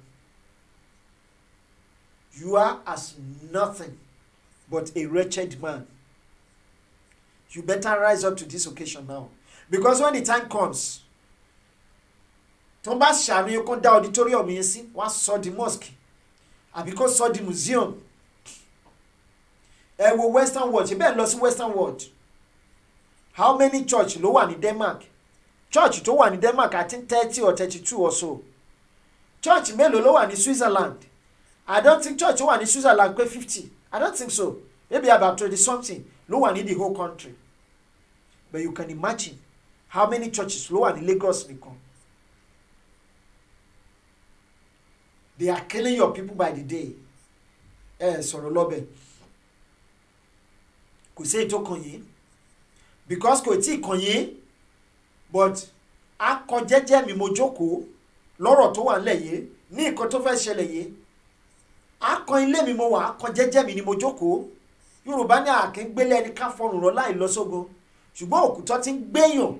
Ìyẹn lọ́jọ́ sí ni o, òkútọ́ ti wọlé gbéyàn báyìí láì ṣẹ̀díyẹ. Ó ti dé tán, ogun ti dé bodè. Ẹ má sùn àsọpéye. Mi ò sọ eléyìí láti dẹ́rù bà wá sẹ̀ lẹ́ẹ̀kan sí. But I'm just saying it for us to know what is lying ahead of us. Bàbá wa Dayọ̀ Ògúnlẹ́yẹ ẹ ṣeun. Yawa Grace Olúṣọ̀tàn wọ́n ní this is not a matter of insultive but saying the truth and nothing but the truth. Gbẹ̀míníyàn Àkànní wọ́n ní no going back, enough is enough. Yorùbá nation now, self-determination. Dayọ̀ Ògúnlẹ́yẹ wọ́n ní ẹ̀kọ́ ètò lóòtú. Yawa Grace Olúṣọ̀ wọ́n ní bẹ́ẹ̀ ni brother mi Ògúnjìmí Marcus, but what are we to do now before everything scatter and blow up? There are so many things tá a lè ṣe mọ́. Àwọn nǹkan wà tá a lè sọ lórí atẹ́gùn tá a lè ṣe. That one is paramount. It's not negotiable. That we need to do behind the camera. But a lè sọ lórí agbágbé. That's the first thing. Now, in that case, we are not saying you should do this in person. You can support with your resources in one way or the other. You can be part of it. Then the second one, I am doing my own part now openly by educating our people, open their eyes, and talking sense to them on what is about to happen. That is part of me. That is part of my plan, of my part, of my duty. Although I do beyond this, far, far beyond this. This is just a meagra. They know content behind the scene. Now, how do you contribute your own quota towards the freedom of Yoruba nation? Sit down, identify yourself. What do you want to contribute? How do you want to come in? Is it going to be a one-man battalion, or you want to do it collectively with some other people, like-minded people, not ordinary other people, but like-minded people? Then sit down and discover yourself. No matter how far you've gone on the wrong way, once you realize you're on the wrong path, please turn back. As of today, Elema against Yoruba, but now you want to make a U-turn. You want to have a rebirth of mind, then do it now. And join hands with the like-minded people. The people that believe in what you believe in. Please, let's do this. Let's do this. It's never too late. We still have the opportunity. Now, they believe they've silenced Oloye Igboho Abi. Now, let's tell them that we have thousands of Igboho in Yoruba land. Let's come back in mass. Please, we are begging everybody, let's save our land. Let's save our future. These people are just minority. They are minorities. If only we can discover ourselves now. If only we know what we are doing and we are ready to pay the price. How many are they? Ẹjọ́, mo fi Elédùà bẹ̀ wá, gbogbo ọmọ Yorùbá pátá, let's rise up.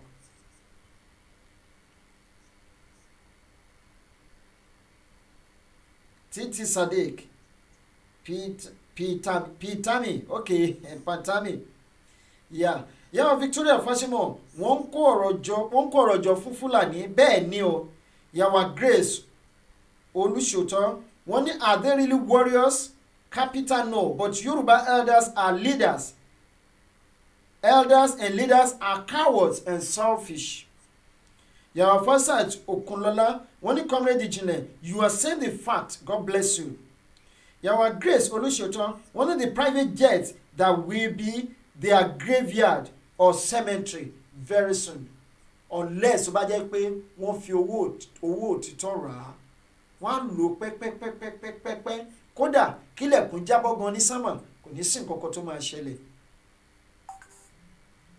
Ṣùgbọ́n mo sì jókòó mo sì ń wò wípé níbo ni àwọn bàbá yìí ti rí owó tí wọ́n fi ń ra private jet. Nǹkan tí àwọn emir Fúlàní ò lè ṣe nìyẹn. Even if they have the money, they will never do that. They will rather prefer kí wọ́n máa ní oil blocks nílẹ̀ yín. Wọ́n prefer kó máa ra ilẹ̀ gold yín. Kó máa fi ṣọ̀rọ̀. And you want to ra private jet kiri. Oh my show. Now let's go through this video before we draw the curtain on tonight's program. And we warriors, man. You mess with us, we fuck you up, man. You can see them comfortably. They're doing that. And they really mean what they're saying. They mean what they're saying. Fuck you up, man. We're new face. We're fearless. Only we are fearless. And it is true. They are fearless. It's not that they're fearless anyway. But because we've told them that we are powerless, that we cannot do anything, that everything belongs to them. Wọ́n ti gbé wa wò, wọ́n rò pé àfúyẹ́ ni. And it's not their fault. Because àwọn olórí wa wọ́n ti tà wá. Ọ̀kan má gbàgbé o. Ewúrẹ́ tí wọ́n lé kan ògiri yìí. Ògiri ewúrẹ́ yìí gbà tó bá máa dìde. Tán. Wàláhì ó máa ta wọ́n rò ní. Á gbé wọn rò. Á nà wọ́n lẹ́yìn mọ́lẹ̀ ní. Spinal cord wọ́n máa kán. We're scared of us. We're the only ones the Fulanese couldn't conquer. They made a cruise, motherfucker. Because we don't take shit. I'm telling you, man. We'll kill your ass. You see? We will kill your head. Motherfucker, seriously. If we can't get you physically, motherfucker, we fuck you up spiritually. Big time. New place, man. You see, if we cannot kill you physically, we kill you, we fuck you up spiritually. That is it. Tí ó bá jẹ́ bẹ́ẹ̀, ọmọ Yorùbá ó ṣe máa wá sin àwọn Fúlàní wá sílé olóyè Sunday Igboho. Lára àwọn elérò kúkúrú leléyìí. If you sell your brother, the buyer will never trust you. If you sell your brother, the buyer will never trust you. Shonekan sold Abiola.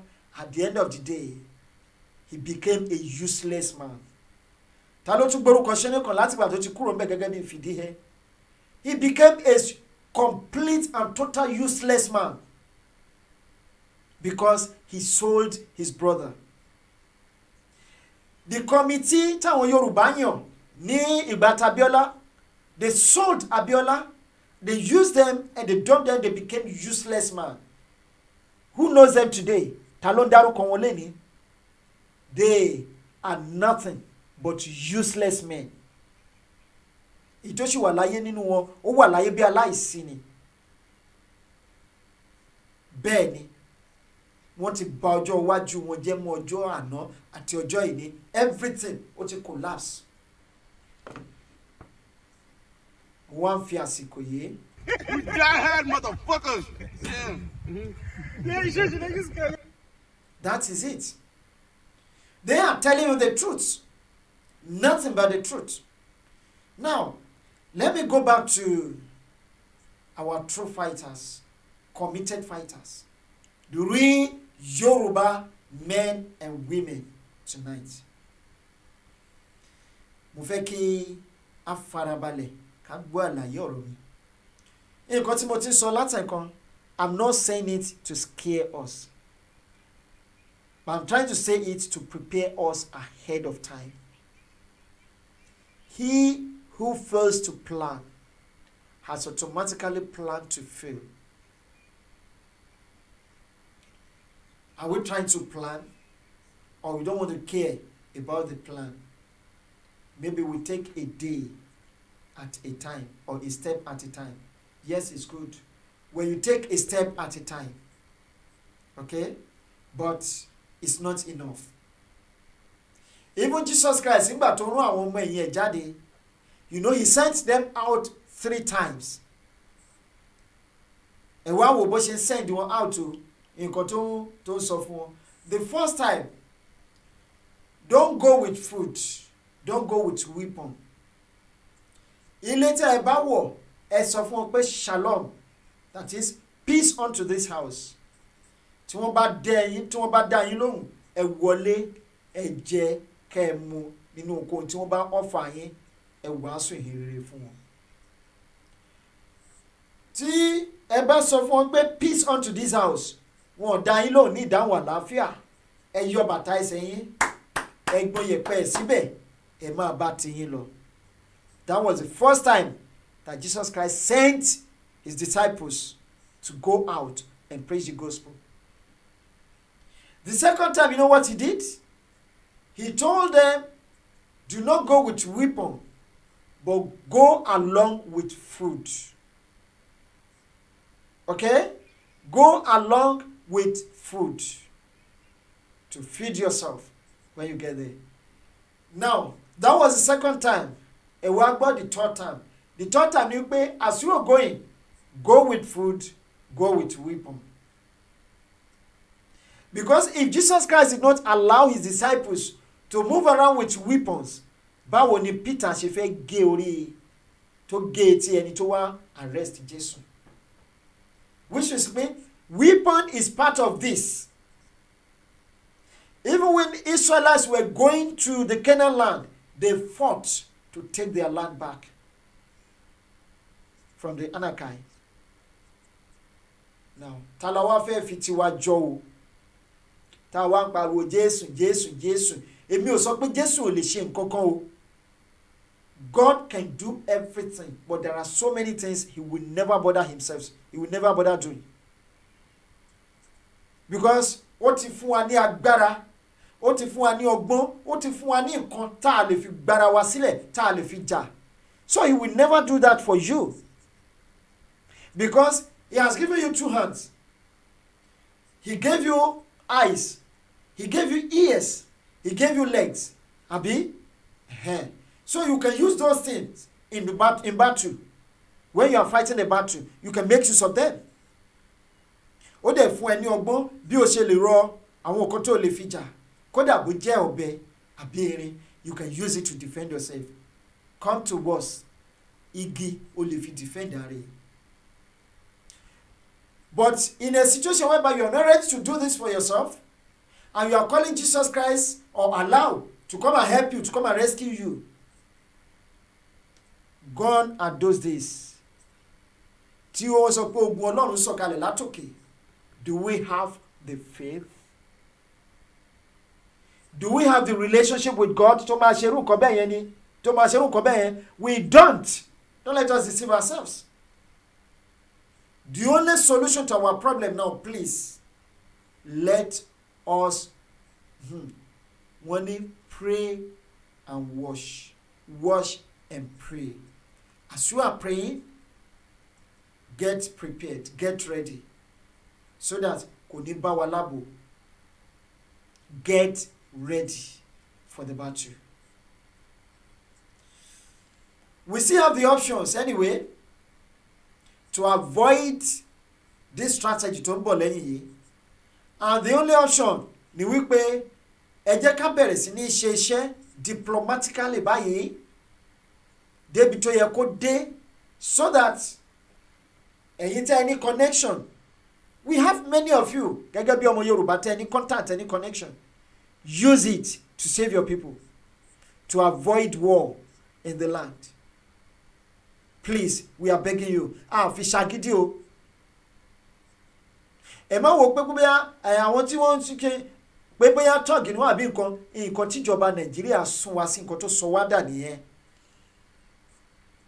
Not ìwà tó wà nínú wa yìí kì í ṣe pé bí àwọn bímọ wa. Ṣùgbọ́n wọ́n ní àgbà tí ò bá lówó á ṣe kíni?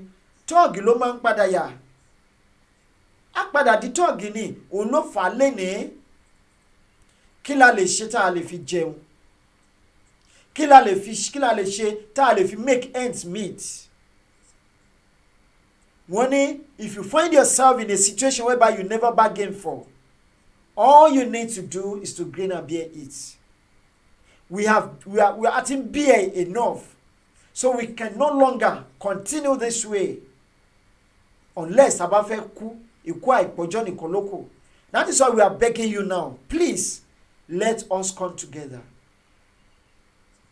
and save our people. Please, let us save our land. Let's save our land. It's in your hands. It's in my hand. I think I have some articles here tonight. Tí a kàn lè sáré go through. Tá a lè sáré go through. Kí a kàn fún yín ní news àwọn kọ̀ọ̀kan. Now, ẹ jẹ́ ká gbé àwọn ọba oní private jet. Wọ́n kúrò ńbẹ̀. We don't need them anymore. Their time is up. Okay, let's share our page. Maybe we take 1 or 2 articles. Then okay. I think Oma blog ojú mi ẹ má worry. Ẹ jọ̀ọ́ torí Ọlọ́run. But I just want us to be patient enough to go through this. Torí àwọn kan ṣì sọ pé all we are doing pé propaganda ni. This news came out 2 days ago anyway. If gunmen could go to Suleja under Federal Capital Territory, Suleja community, and abduct children from house to house, how much more will they do to you when the time comes? They were so comfortable to the extent that they were moving from one house to the other to pick children láti abduct wọn from house to house, house to house. You can imagine how many hours tó máa take wọn láti ṣe operation yìí. They did it successfully and they left scot-free. What a country. What a shameful country is Nigeria. What a lawless nation is Nigeria. Gunmen suspected to be bandits have raided Kwankwaso, a Suleja community located along the Suleja-Madala Road, Niger State, abducting residents, including children.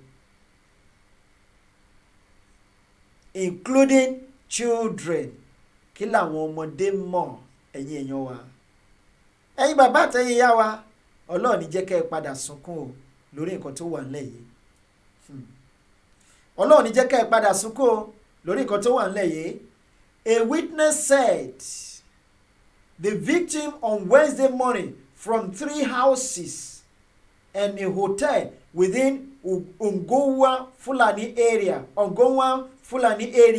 of the metropolitan town. According to Daily Trust, a resident, Faith Lucky, whose 2 children, a 17-year-old girl and a 15-year-old boy, were taken, said she became aware of their presence when they started hitting her compound's gate. She said it took them about 20 minutes to pull down the gate. You can imagine, broad daylight. I woke up my children, at night. I woke up my children immediately and made an attempt to glance towards them through my window. But within a few minutes, they rushed towards there and broke part of the window's burglary.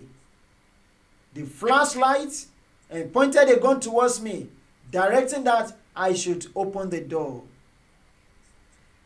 The woman, a helpless woman, added that in the process, they forced them to surrender their phones along with the available money in their possession before leaving the 2 children. Another woman said the gunmen arrived in her compound around 1 a.m. and that she, along with her husband, were able to escape. She said the attackers were able to reach the section where her visiting mother and brother-in-laws were. So my brother-in-law remained with Mama, who could not move away. That was how they abducted him and also took our other belongings like phones, laptops, as well as clothes and shoes, the women said. A resident who simply gave his name as Ruben said the attackers, who also abducted 2 hotel staff in the area, adding that they operated for more than an hour. They operated more than an hour before fleeing on hearing the police siren. How come? Àwọn ọ̀daràn ẹ̀ siren. Meaning you are telling them, go away, we are coming. Go away, we are coming. Go away, we are coming. Nigeria. Ayé ìlú yẹn ò lè dá mọ́ o. Efforts to speak to the Suleja Police Area Commander, APC Sani Badawa, was not successful as at the time of filling this report. As his orderly who responded to our report call made to his contact said that his boss was attending a meeting. Oma attend the meeting. That is Nigeria. Suspected herdsmen slaughter elderly woman. This is another story. This is another sad story, my people. This is another sad story. Sad story. Sad story indeed. In Nigeria, unthinkable can happen. That is why I say, MIT, it is not yet Uhuru. Suspected herdsmen slaughter elderly woman 2 months after they killed her daughter and son-in-law in Enugu. In Enugu. They killed her daughter was killed. Her son-in-law was killed 2 months ago. And the woman was killed again. Nigeria. Hey, this is the picture of the woman. This is the picture of the deceased daughter. And this, the picture of the son-in-law. Olagbara o. Oni agbára. Oni agbára. Èkó tí mo sọ lẹ́ẹ̀kan nípa ti àwọn tí emir tó fún ní ultimatum 30 days tí mo sọ pé wọ́n ti lọ bá emir, wọ́n ti lọ bẹ̀ emir. 30-day ultimatum. Fulani herdsmen visit emir of Muri, take oath. But in our land, they will never do that. Wọ́n máa sọ pé ẹ̀jàmbla tọ́kì ni, ẹ̀jẹ̀ dìde, ẹ̀yin ọmọ Yorùbá, ẹ̀jẹ̀ dìde, ẹ̀ dìde, ẹ̀ dìde. Today headlines: government burned 250 homes in Plateau State. Security improving in Katsina, Masari. Oh, crazy, my foot. This is it. 250 houses in Nigeria. Oh, my shoe. Ilé ayé Nigeria ó ti polúkúrú muṣu. I think yes. Ibi tẹ́ ti máa mọ̀ pé Nigeria kò ṣiṣẹ́, Nigeria ò lè ṣiṣẹ́ láéláé. Edward Orisakia, thank you so much, sir. Wọ́n ní bàbá ìjìnlẹ̀, you made my day for this information. God will continue to bless you. I appreciate you. Thanks so much.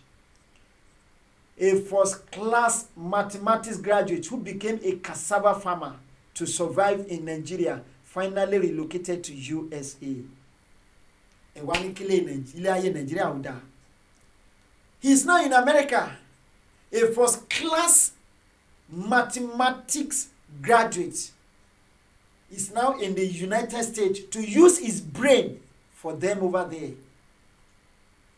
He's going to use his brain for them over there. Why some other best brain in the country are rusting away. A young man's life changed after people discovered he was trying hard to survive despite what? Despite having a first class in mathematics. Emmanuel Chinweuba Nworie revealed that to go for his postgraduate studies, he would have to work hard for many years to afford it. You see, that is Nigeria. Yes, I'm so happy for you, my brother. He's now a happy man. A prospect, young, vibrant man like this come and rust away in that country. Yoruba and Runo. The only way forward for us is to do what? To disintegrate the country.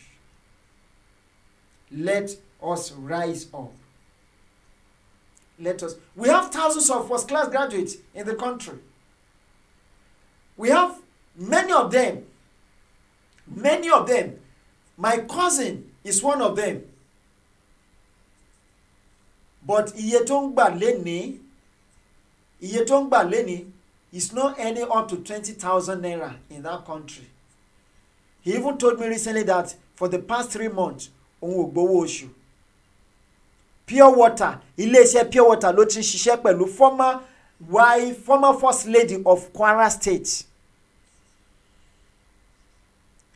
36,000 naira ni wọ́n 35,000 naira ni wọ́n sọ fún tẹ́lẹ̀ lásìkò COVID-19. Wọ́n cut ẹ̀ wá sí 8,000 with ọmọ méjì láì níyàwó torí ìyàwó ẹ̀ ti kú.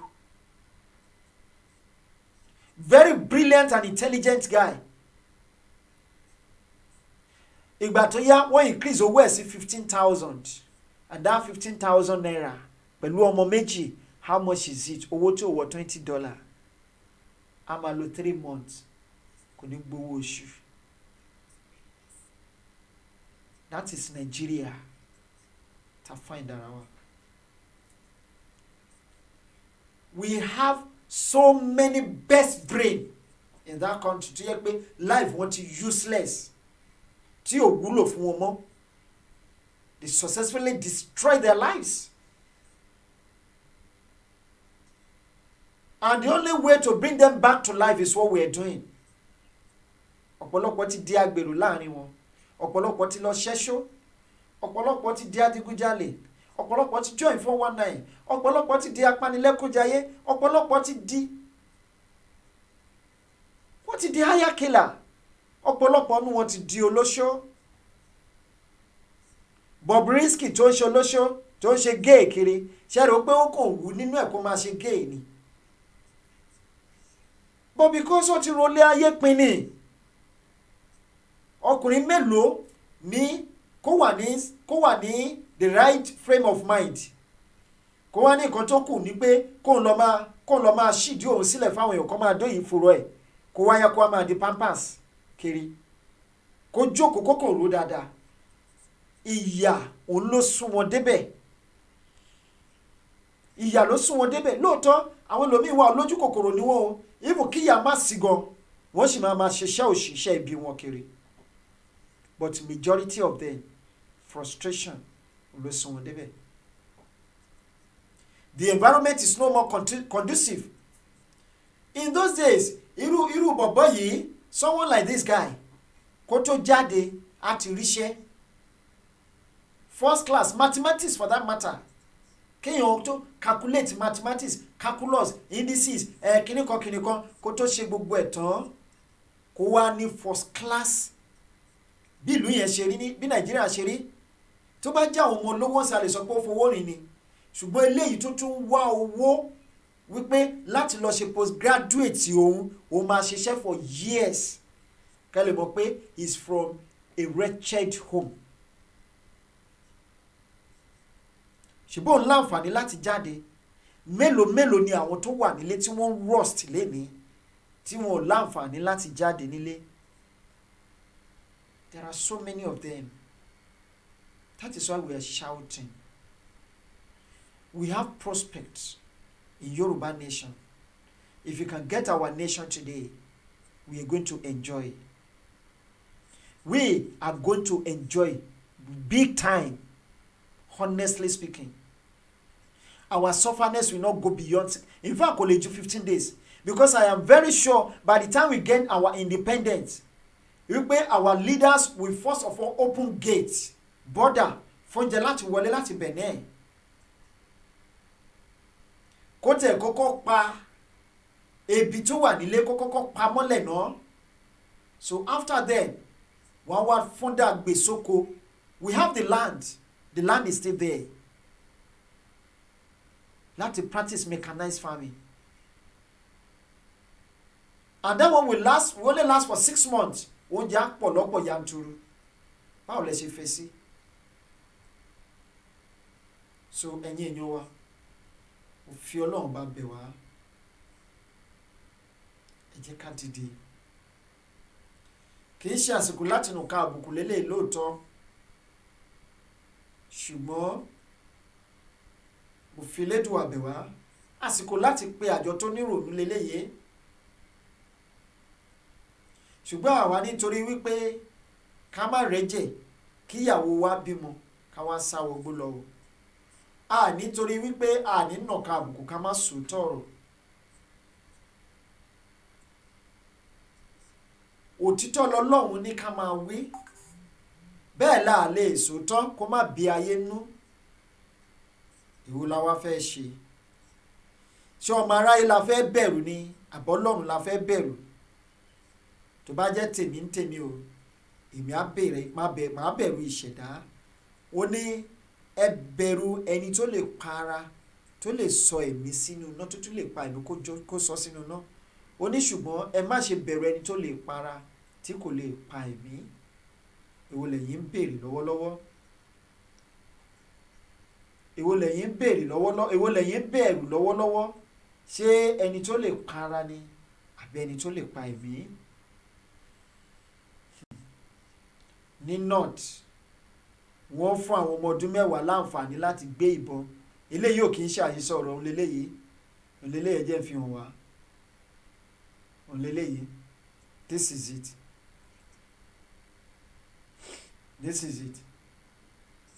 10-year-old Katsina vigilante Abdulkadir Wild gone to face bandits, Sahara reporters. This is the gun. Ṣùgbọ́n lọ́dọ̀ wa àgbàlagbà tó lè gbébọn wọn ò ní jẹ́ kó gbé. Ilé ayé ò ṣe é gbé, àjùlé ọ̀run ò ṣe é bínú lọ, òpópó ọ̀run má jìnnà yéye ó má jìnnà o. Tèmítáyọ̀ Akínóyè wọ́n ní bàbá ìjìnlẹ̀ ẹ kú iṣẹ́ takuntakun lórí ọ̀rọ̀ Yorùbá nation. Ọlọ́run Olódùmarè ẹlẹ́dàá ọ̀run àti ayé á bùkún yín sà ní orúkọ Jésù Kristi Olúwa wa. Àmín. Ìyàwó Kíkẹ́ lọ́mọ Láfíàjì wọ́n ní we pray that God should guide and direct us to the right way. Nigeria is dead. Yoruba nation now, no going back. Ìyàwó Kíkẹ́ lọ́mọ Ọlọ́run ti direct wa o. Ọlọ́run ti direct wa sí the right path. Èyí tó kù ọwọ́ wa ló kù sí. Alágẹmọ ti bímọ ẹ̀tàn àìmọ́jó ọwọ́ ọmọ ló kù sí o. Ọlọ́run ti fún wa ní direction tá máa gbà, ọ̀nà tá máa rìn sí, bá a ṣe máa gbé ìgbésẹ̀. Ṣùgbọ́n wá kù sí wa lọ́wọ́. Ṣẹ̀rí ó dàbí ẹni tó bímọ obìnrin. Ọmọbìnrin yìí ti dàgbà, ó bàlágà, ó ti tó lé ọkọ lọ. Bàbá yìí wá rí ọmọkùnrin kan ládùúgbò tóun náà ti bàlágà, tó ti di ó ti di ẹ̀dẹ́mọ, ó ti dàgbà, ó ti bàlágà, ó ti di àpọ́n, ó ti táyà fẹ́ sílé. Bàbá yìí wá pè é, ó ní mo fẹ́ fún ọlọ́mọ mi kó fi ṣaya. Bàbá yìí ló náwó tó nára o, ó ṣègbéyàwó fún ayé gbọ́ ọ̀run mọ̀. Lẹ́yìn tó fi ọmọ ẹ̀ fún ọkọ, ó tún ṣe ìgbéyàwó fún wọn. Ó kọ́lé fún wọn, gbogbo dúkìá ó rà síbẹ̀ fún wọn, ó tún fún wọn lówó débi wípé ó sọ ọkọ ọmọ ẹ̀ tuntun, ó sọ ọ́ di olówó. Ṣùgbọ́n ọdún kìíní kọjá, ọdún kejì, ọdún kẹta kọjá, wọn ò gbọ́ pa, wọn ò gbọ́ po. Wọ́n ní tá a bá bímọ, tá a bá sọ ní májò òun bọ́. Ọdún kìíní, ọdún kejì, ọdún kẹta kọjá, kò rá kò rìn. Ibì kan tó bá jókòó ló ń yàgbẹ́ sí, ìgbà wo lòun ò ní bọ́. Lẹ́yìn ọdún mẹ́ta tí wọ́n ṣègbéyàwó tán, bàbá wa pe ọmọ ẹ̀ wípé kí ló dé, kí ló ṣẹlẹ̀? Gbóhùn ìyàwó ò ní mẹ́ni la kí yín gbà tí ẹ fẹ́ra yín, kí ló wá dé? Ọmọ wa sọ fún bàbá ẹ̀ wípé ẹ mọ̀ pé irú nǹkan bẹ́ẹ̀ ó máa ń lera ń gbà míì láti sọ wípé ẹ béèrè lọ́wọ́ baálé mi. Nígbà tí bàbá wa béèrè lọ́wọ́ baálé ọmọ ẹ̀ tán, ìyẹn wá ní bàbá ẹ wò kò yí sí ẹ̀yin náà ẹ bá mi wọlé tọmọ yín lọ, ẹjọ́ ṣó ṣe gbọ́. Bó ṣe wà gẹ́gẹ́ náà nílé ìta bá sọ pé kọ́lọ́hún ó direct àbí kọ́lọ́hún bá wa ṣe. God has given us, He has shown us the direction to take. It's now left to us. It's left to us o. Ọlọ́run ti gbin èso fún wa, èso yìí ti dàgbà, ó ti so. Ó tún ká, ó tún fi lé wa lọ́wọ́. Káwá tó wá ní Ọlọ́run jọ fi sí mi lẹ́nu. It's just it amount as if at mocking God. It's amount at mocking God. Ẹ má jẹ́ ká mock Ọlọ́run láti ara wa. Àfọlọ́run bá fi bẹ̀ wá. One day they will not respond because they work hand in hand.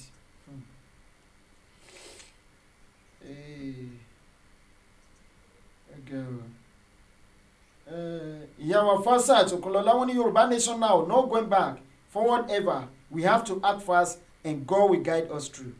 Tèmítáyọ̀ Akínóyè wọ́n ní bàbá ìjìnlẹ̀, the Yorùbá nation will surely be actualized.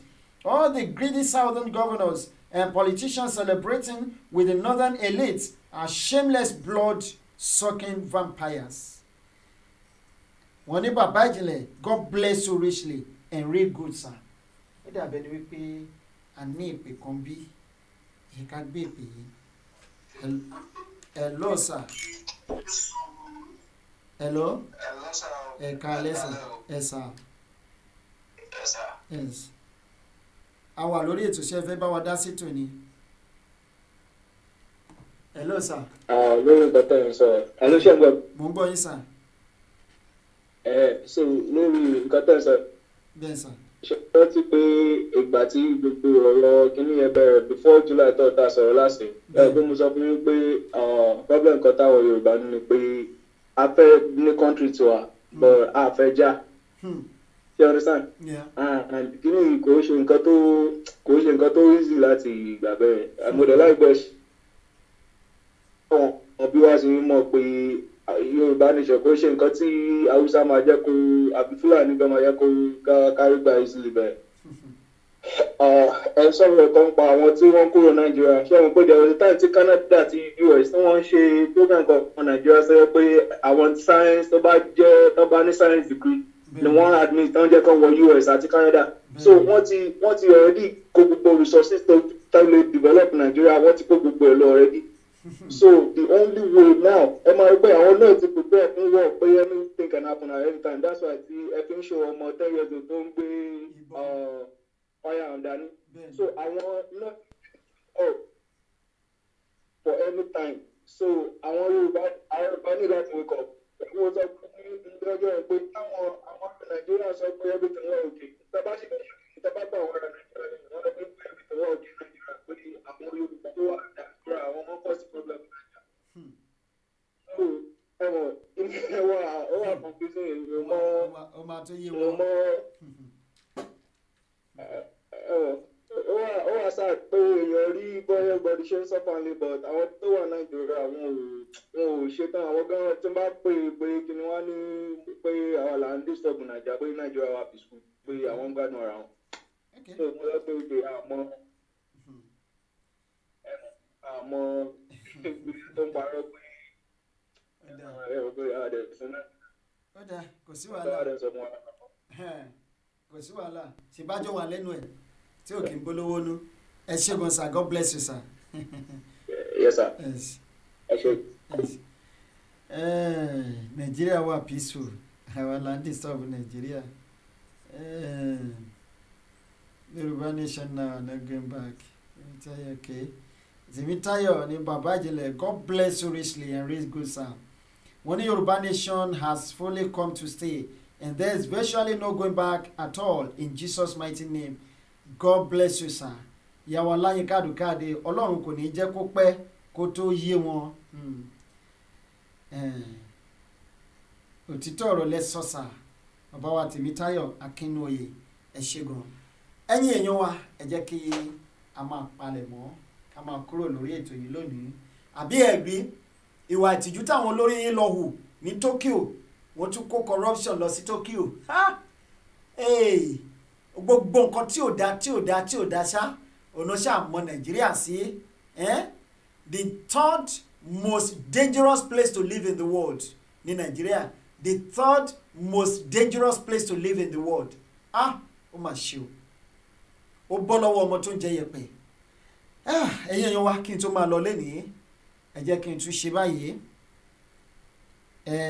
Alẹ́ yìí ló máa jẹ́ the last time tí mo máa sọ. Tẹ́ ẹ bá wo ètò yìí nígbà tá a kọ́kọ́ bẹ̀rẹ̀ wípé ó ń kọsẹ̀. Data là ń lò tí a fi ń ṣe program. Wi-Fi wa ó ti wà blocked láti ọjọ́ Tuesday. $200 ni à ń san fún Wi-Fi wa. Ìyá wa kan ẹni tí Ọlọ́run mọ̀ tó dẹ̀ ń ṣe àtìlẹ́yìn wa lóòrèkóòrè wọ́n ti fún wa ní 50,000 naira which is almost $100 ṣá kásá ní $100 and we still need another $100 láti sanwó Wi-Fi yìí. Ẹ jọ̀ọ́ torí Ọlọ́run ẹ̀yin tí Ọlọ́run bá fi sí lọ́kàn ní o tí Ọlọ́run bá fi sí lọ́kàn láti ràn wá lọ́wọ́ kò ń ṣe pé bóyá ó wù wá náà ká máa wá sórí ètò ká máa wá tọrọ bárà ṣùgbọ́n tá a bá tún ṣètò náà ẹ̀yin olólùfẹ́ wa lẹ máa pè wá pé kí ló dé kí ló ṣẹlẹ̀ ṣe ti padà sẹ́yìn ni àbẹ́ ti give up. Mo rí àwọn èèyàn tí wọ́n ń pè mí lórí Facebook kan pé ìjìnlẹ̀ àmàrí lórí Facebook mọ́ àbí àwọn kan ẹ bá àwọn kan jà ní àbí kinní kan kí ló ṣẹlẹ̀ tá a fi rí yín. Mo ní náà tẹ́ bá fẹ́ rí wa ẹ máa bọ̀ lórí YouTube. Bá ẹnikẹ́ni jà o bẹ́ẹ̀ ni kò sí ẹnikẹ́ni tó lè bú wa àbí kó sọ̀rọ̀ sí wa àbí kó bá wa jà. Ẹni ẹ̀dá tí ò bá ṣe nǹkan ìtìfù kì í ṣe kinní kan bẹ́ẹ̀ ni a ní ṣe nǹkan tó máa bà wá lórúkọ jẹ́ láyé káfàtà wọ́n ní òkèlè gbígbẹ tó ń ti ìtẹ́lọ́rùn ó sàn fún ilé tó kún fún owó ọlá òun ọlà láláì ní àlàáfíà nínú torí náà èyí tọ́lọ́run bá fún wa a máa gbìyànjú láti jẹ́ kó tó fún wa à á lò bẹ́ẹ̀ bí ó bá ṣe jẹ́ ẹ ṣeun púpọ̀ àdúpẹ́ lọ́wọ́ yín ìyá wa Àbíkẹ́ Adé wọ́n ní Yorùbá nation now no going back ẹ ṣe gan ni o àdúpẹ́ lọ́wọ́ yín bàbá wa Dayọ̀ Ògúnlẹ̀yẹ wọ́n ní Yorùbá nation come to stay no retreat no surrender Tèmítáyọ̀ Akínúoyè ẹ ṣeun ìyá wa Motúnráyọ̀ Balikis wọ́n ní Yorùbá nation ti dúró ẹ ṣeun tó ẹ̀yin tí ẹ bá fẹ́ bá wa dá sí lẹ́yìn ní àní sọmọ lórí ètò yìí láti ọjọ́ Tuesday láti ń sọ so ẹ jọ̀ọ́ ẹ̀yin tí Ọlọ́run bá fi ọwọ́ tọ́ lọ́kàn wípé ẹ kàn fẹ́ bá wa dá sí ká lè rí wifi yẹn so kí iṣẹ́ wa kó lè máa já gerege bó ṣe ń já lọ ẹ ṣeun púpọ̀ oníyàn ṣeun ọlọ́kà ṣeun ẹ̀yin tí ẹ bá wa jẹ́ ẹ̀kọ́ àìbínú ojú tí ẹ fi wà lónìí kò ní fọ́ o bẹ́ẹ̀ náà ni etí tí ẹ fi gbọ́ wa láṣẹ Elédùà kò ní di àbí ká fún yín ní ti àwọn Dáre Buhari minister Sunday Dare exported corruption to Tokyo Olympic embarrassed athletes Nigeria lament over kid saga Nigeria have heavily criticized the Ministry of Youth Sports Development Sunday Dare following an embarrassing outing regarding the sportswear of Nigerian athletes at the ongoing Tokyo Olympics. Ha! Ṣé kò sí bí àwọn olórí wa ṣe lè dé orí ipò kí wọ́n má jalè ni?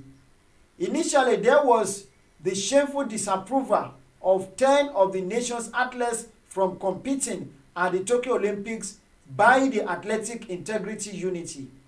Then, the day the first batch of Team Nigeria arrived Tokyo, the team was dressed in different colors, and the appearance of the team made a lot of negative impressions and an obvious signal that something was wrong in the West African country. Àwọn tí wọ́n lọ gan orí wọn ti burú tí wọ́n lọ represent Nigeria orí wọn ti burú orí wọn ti dàrú. Wọ́n ṣe lọ represent Republic of Benin. Ṣé Republic of Benin ò kì í ṣe orílẹ̀-èdè? Orí wọn ti burú orí wọn burú ó pẹ́ kó má tó máa treat wọn. Before Team Nigeria departure, Vice President Yemi Osinbajo has unveiled Alpha Sports as the official kit supplier for Team Nigeria. Meanwhile, it was learned that Nigeria had a subsisting contract with German sportswear giant Puma. Sunday Adeleye, a former technical director of the Athletic Federation of Nigeria, AFN, said he had never seen such a thing before since he became an adult and followed Nigeria's participation at the Olympic. And athletes going to the Olympics should be well motivated, and kits are part of it. Not when people appear in bathroom, slippers, and apparel in different colors, he said. The embarrassing drama has also resulted in the termination by Puma of $2.76 million contract it had with the AFN. As a direct consequence of the recent development, particularly at the Tokyo Olympic Games 2020, and pursuant to clause 9.2 and 7.2 of the agreement, we hereby terminate the agreement with immediate effect.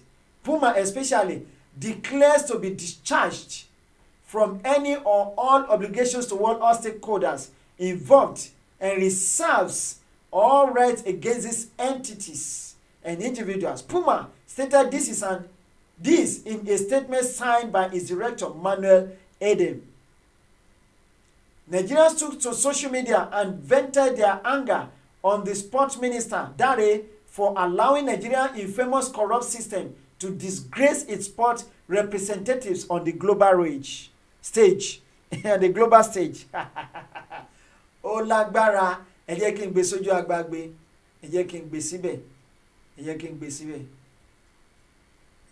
That is your country. Country tí ò ní tìjú.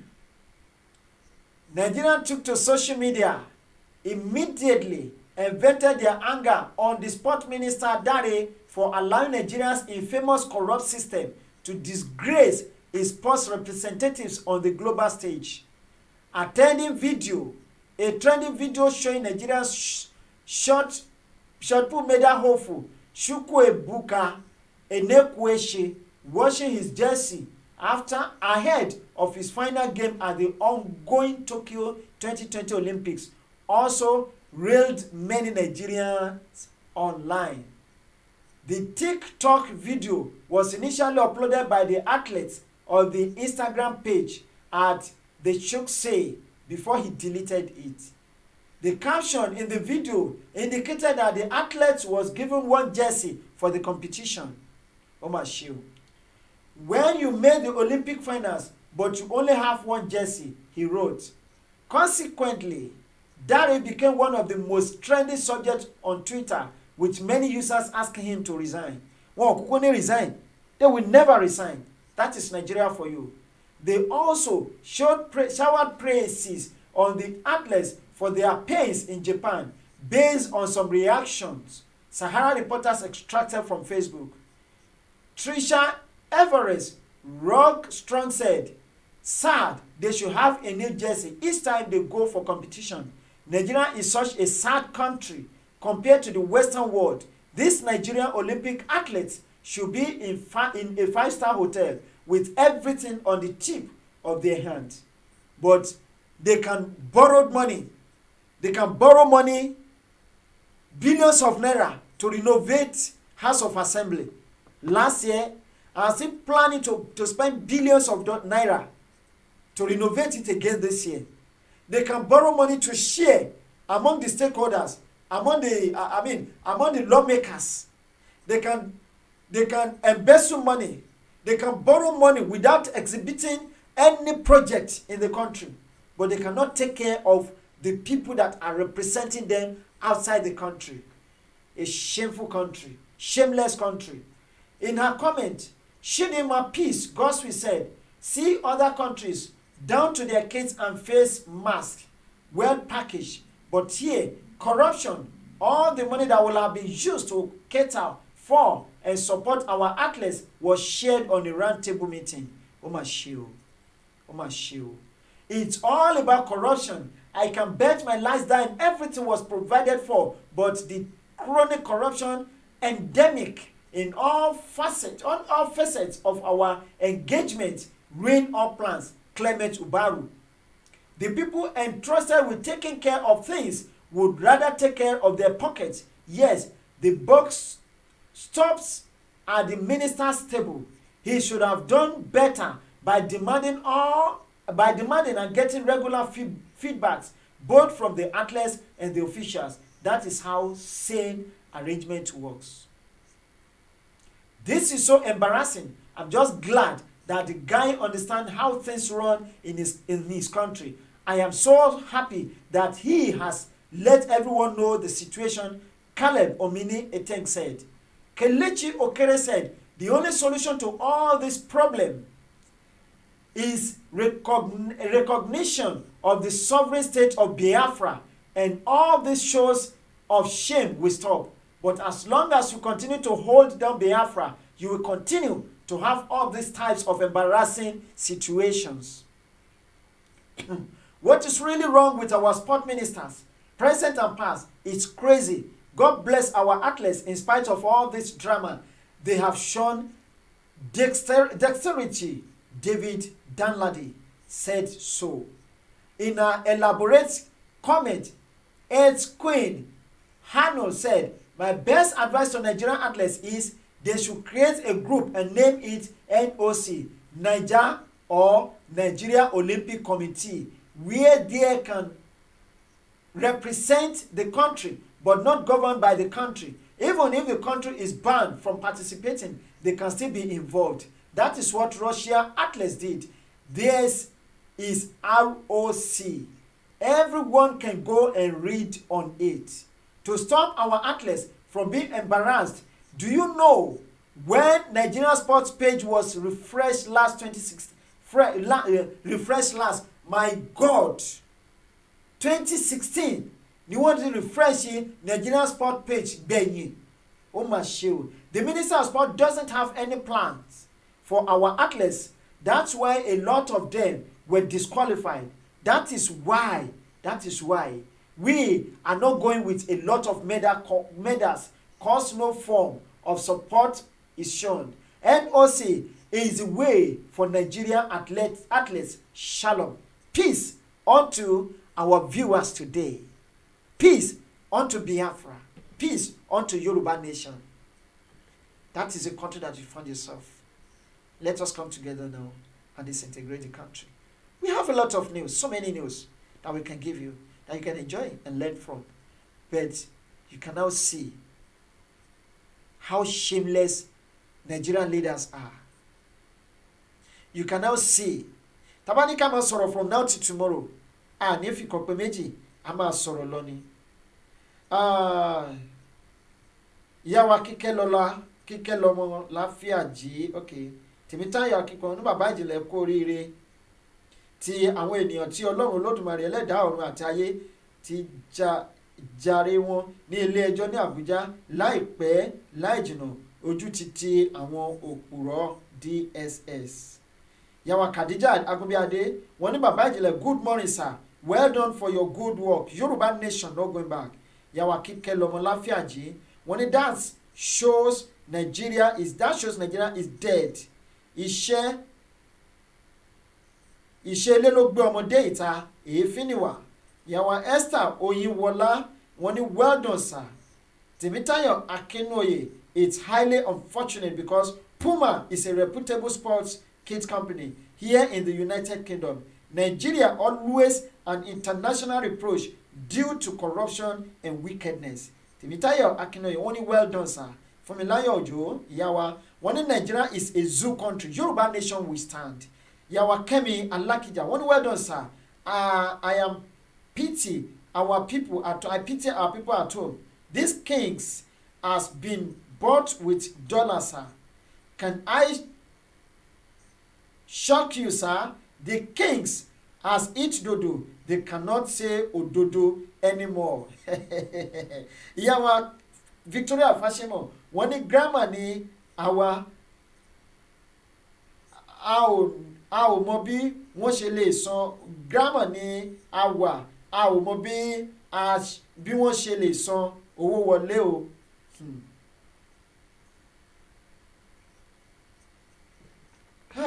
Ó dà ẹ̀yin èèyàn wa ẹ ṣẹ́gun a ní ìrìnjù báyìí lọ ẹ jẹ́ ká máa lọ. Oníyanṣẹ́ ọlọ́kàṣun ẹ̀yin tí ẹ bá wa jẹ́ ẹ̀kọ́ àìbínú aago 3 òru oko ìṣẹ́jú 12 lọ́dọ̀ tí wá bí láṣẹ Ọlọ́run ọba a tún máa padà wá lọ́la òde yìí. Àwa la máa dé o ẹ̀yin la máa dé bá ẹni tó bá ní àní dé báyìí ìrun bàbá ńlá kú bàbá wọn là ní dé bá o. Ẹ jọ̀ọ́ ẹ máa bá wa subscribe sórí channel yìí. Àwọn tí wọ́n ṣe subscribe sórí channel they are not more than 1,500 please. Orí Facebook wa gan kó tó di pé wọ́n delete at least we were very close to 30,000 people tó wà lórí ẹ̀ kó tó di pé wọ́n delete ẹ̀. So as we are here now and we come here virtually every day, ẹ jọ̀wọ́ ẹ bá wa subscribe síbí. Ọlọ́run ọba abáyín tún ilé àti ọ̀nà yín náà ṣe o. Ẹ ṣeun púpọ̀ ànírè jù báyìí lọ lónìí. Ẹ jẹ́ ká pàdé lọ́la ṣùgbọ́n títí dìgbà náà ńkọ́ ẹ jẹ́ ká gbọ́ orin ilẹ̀ Odùduwà.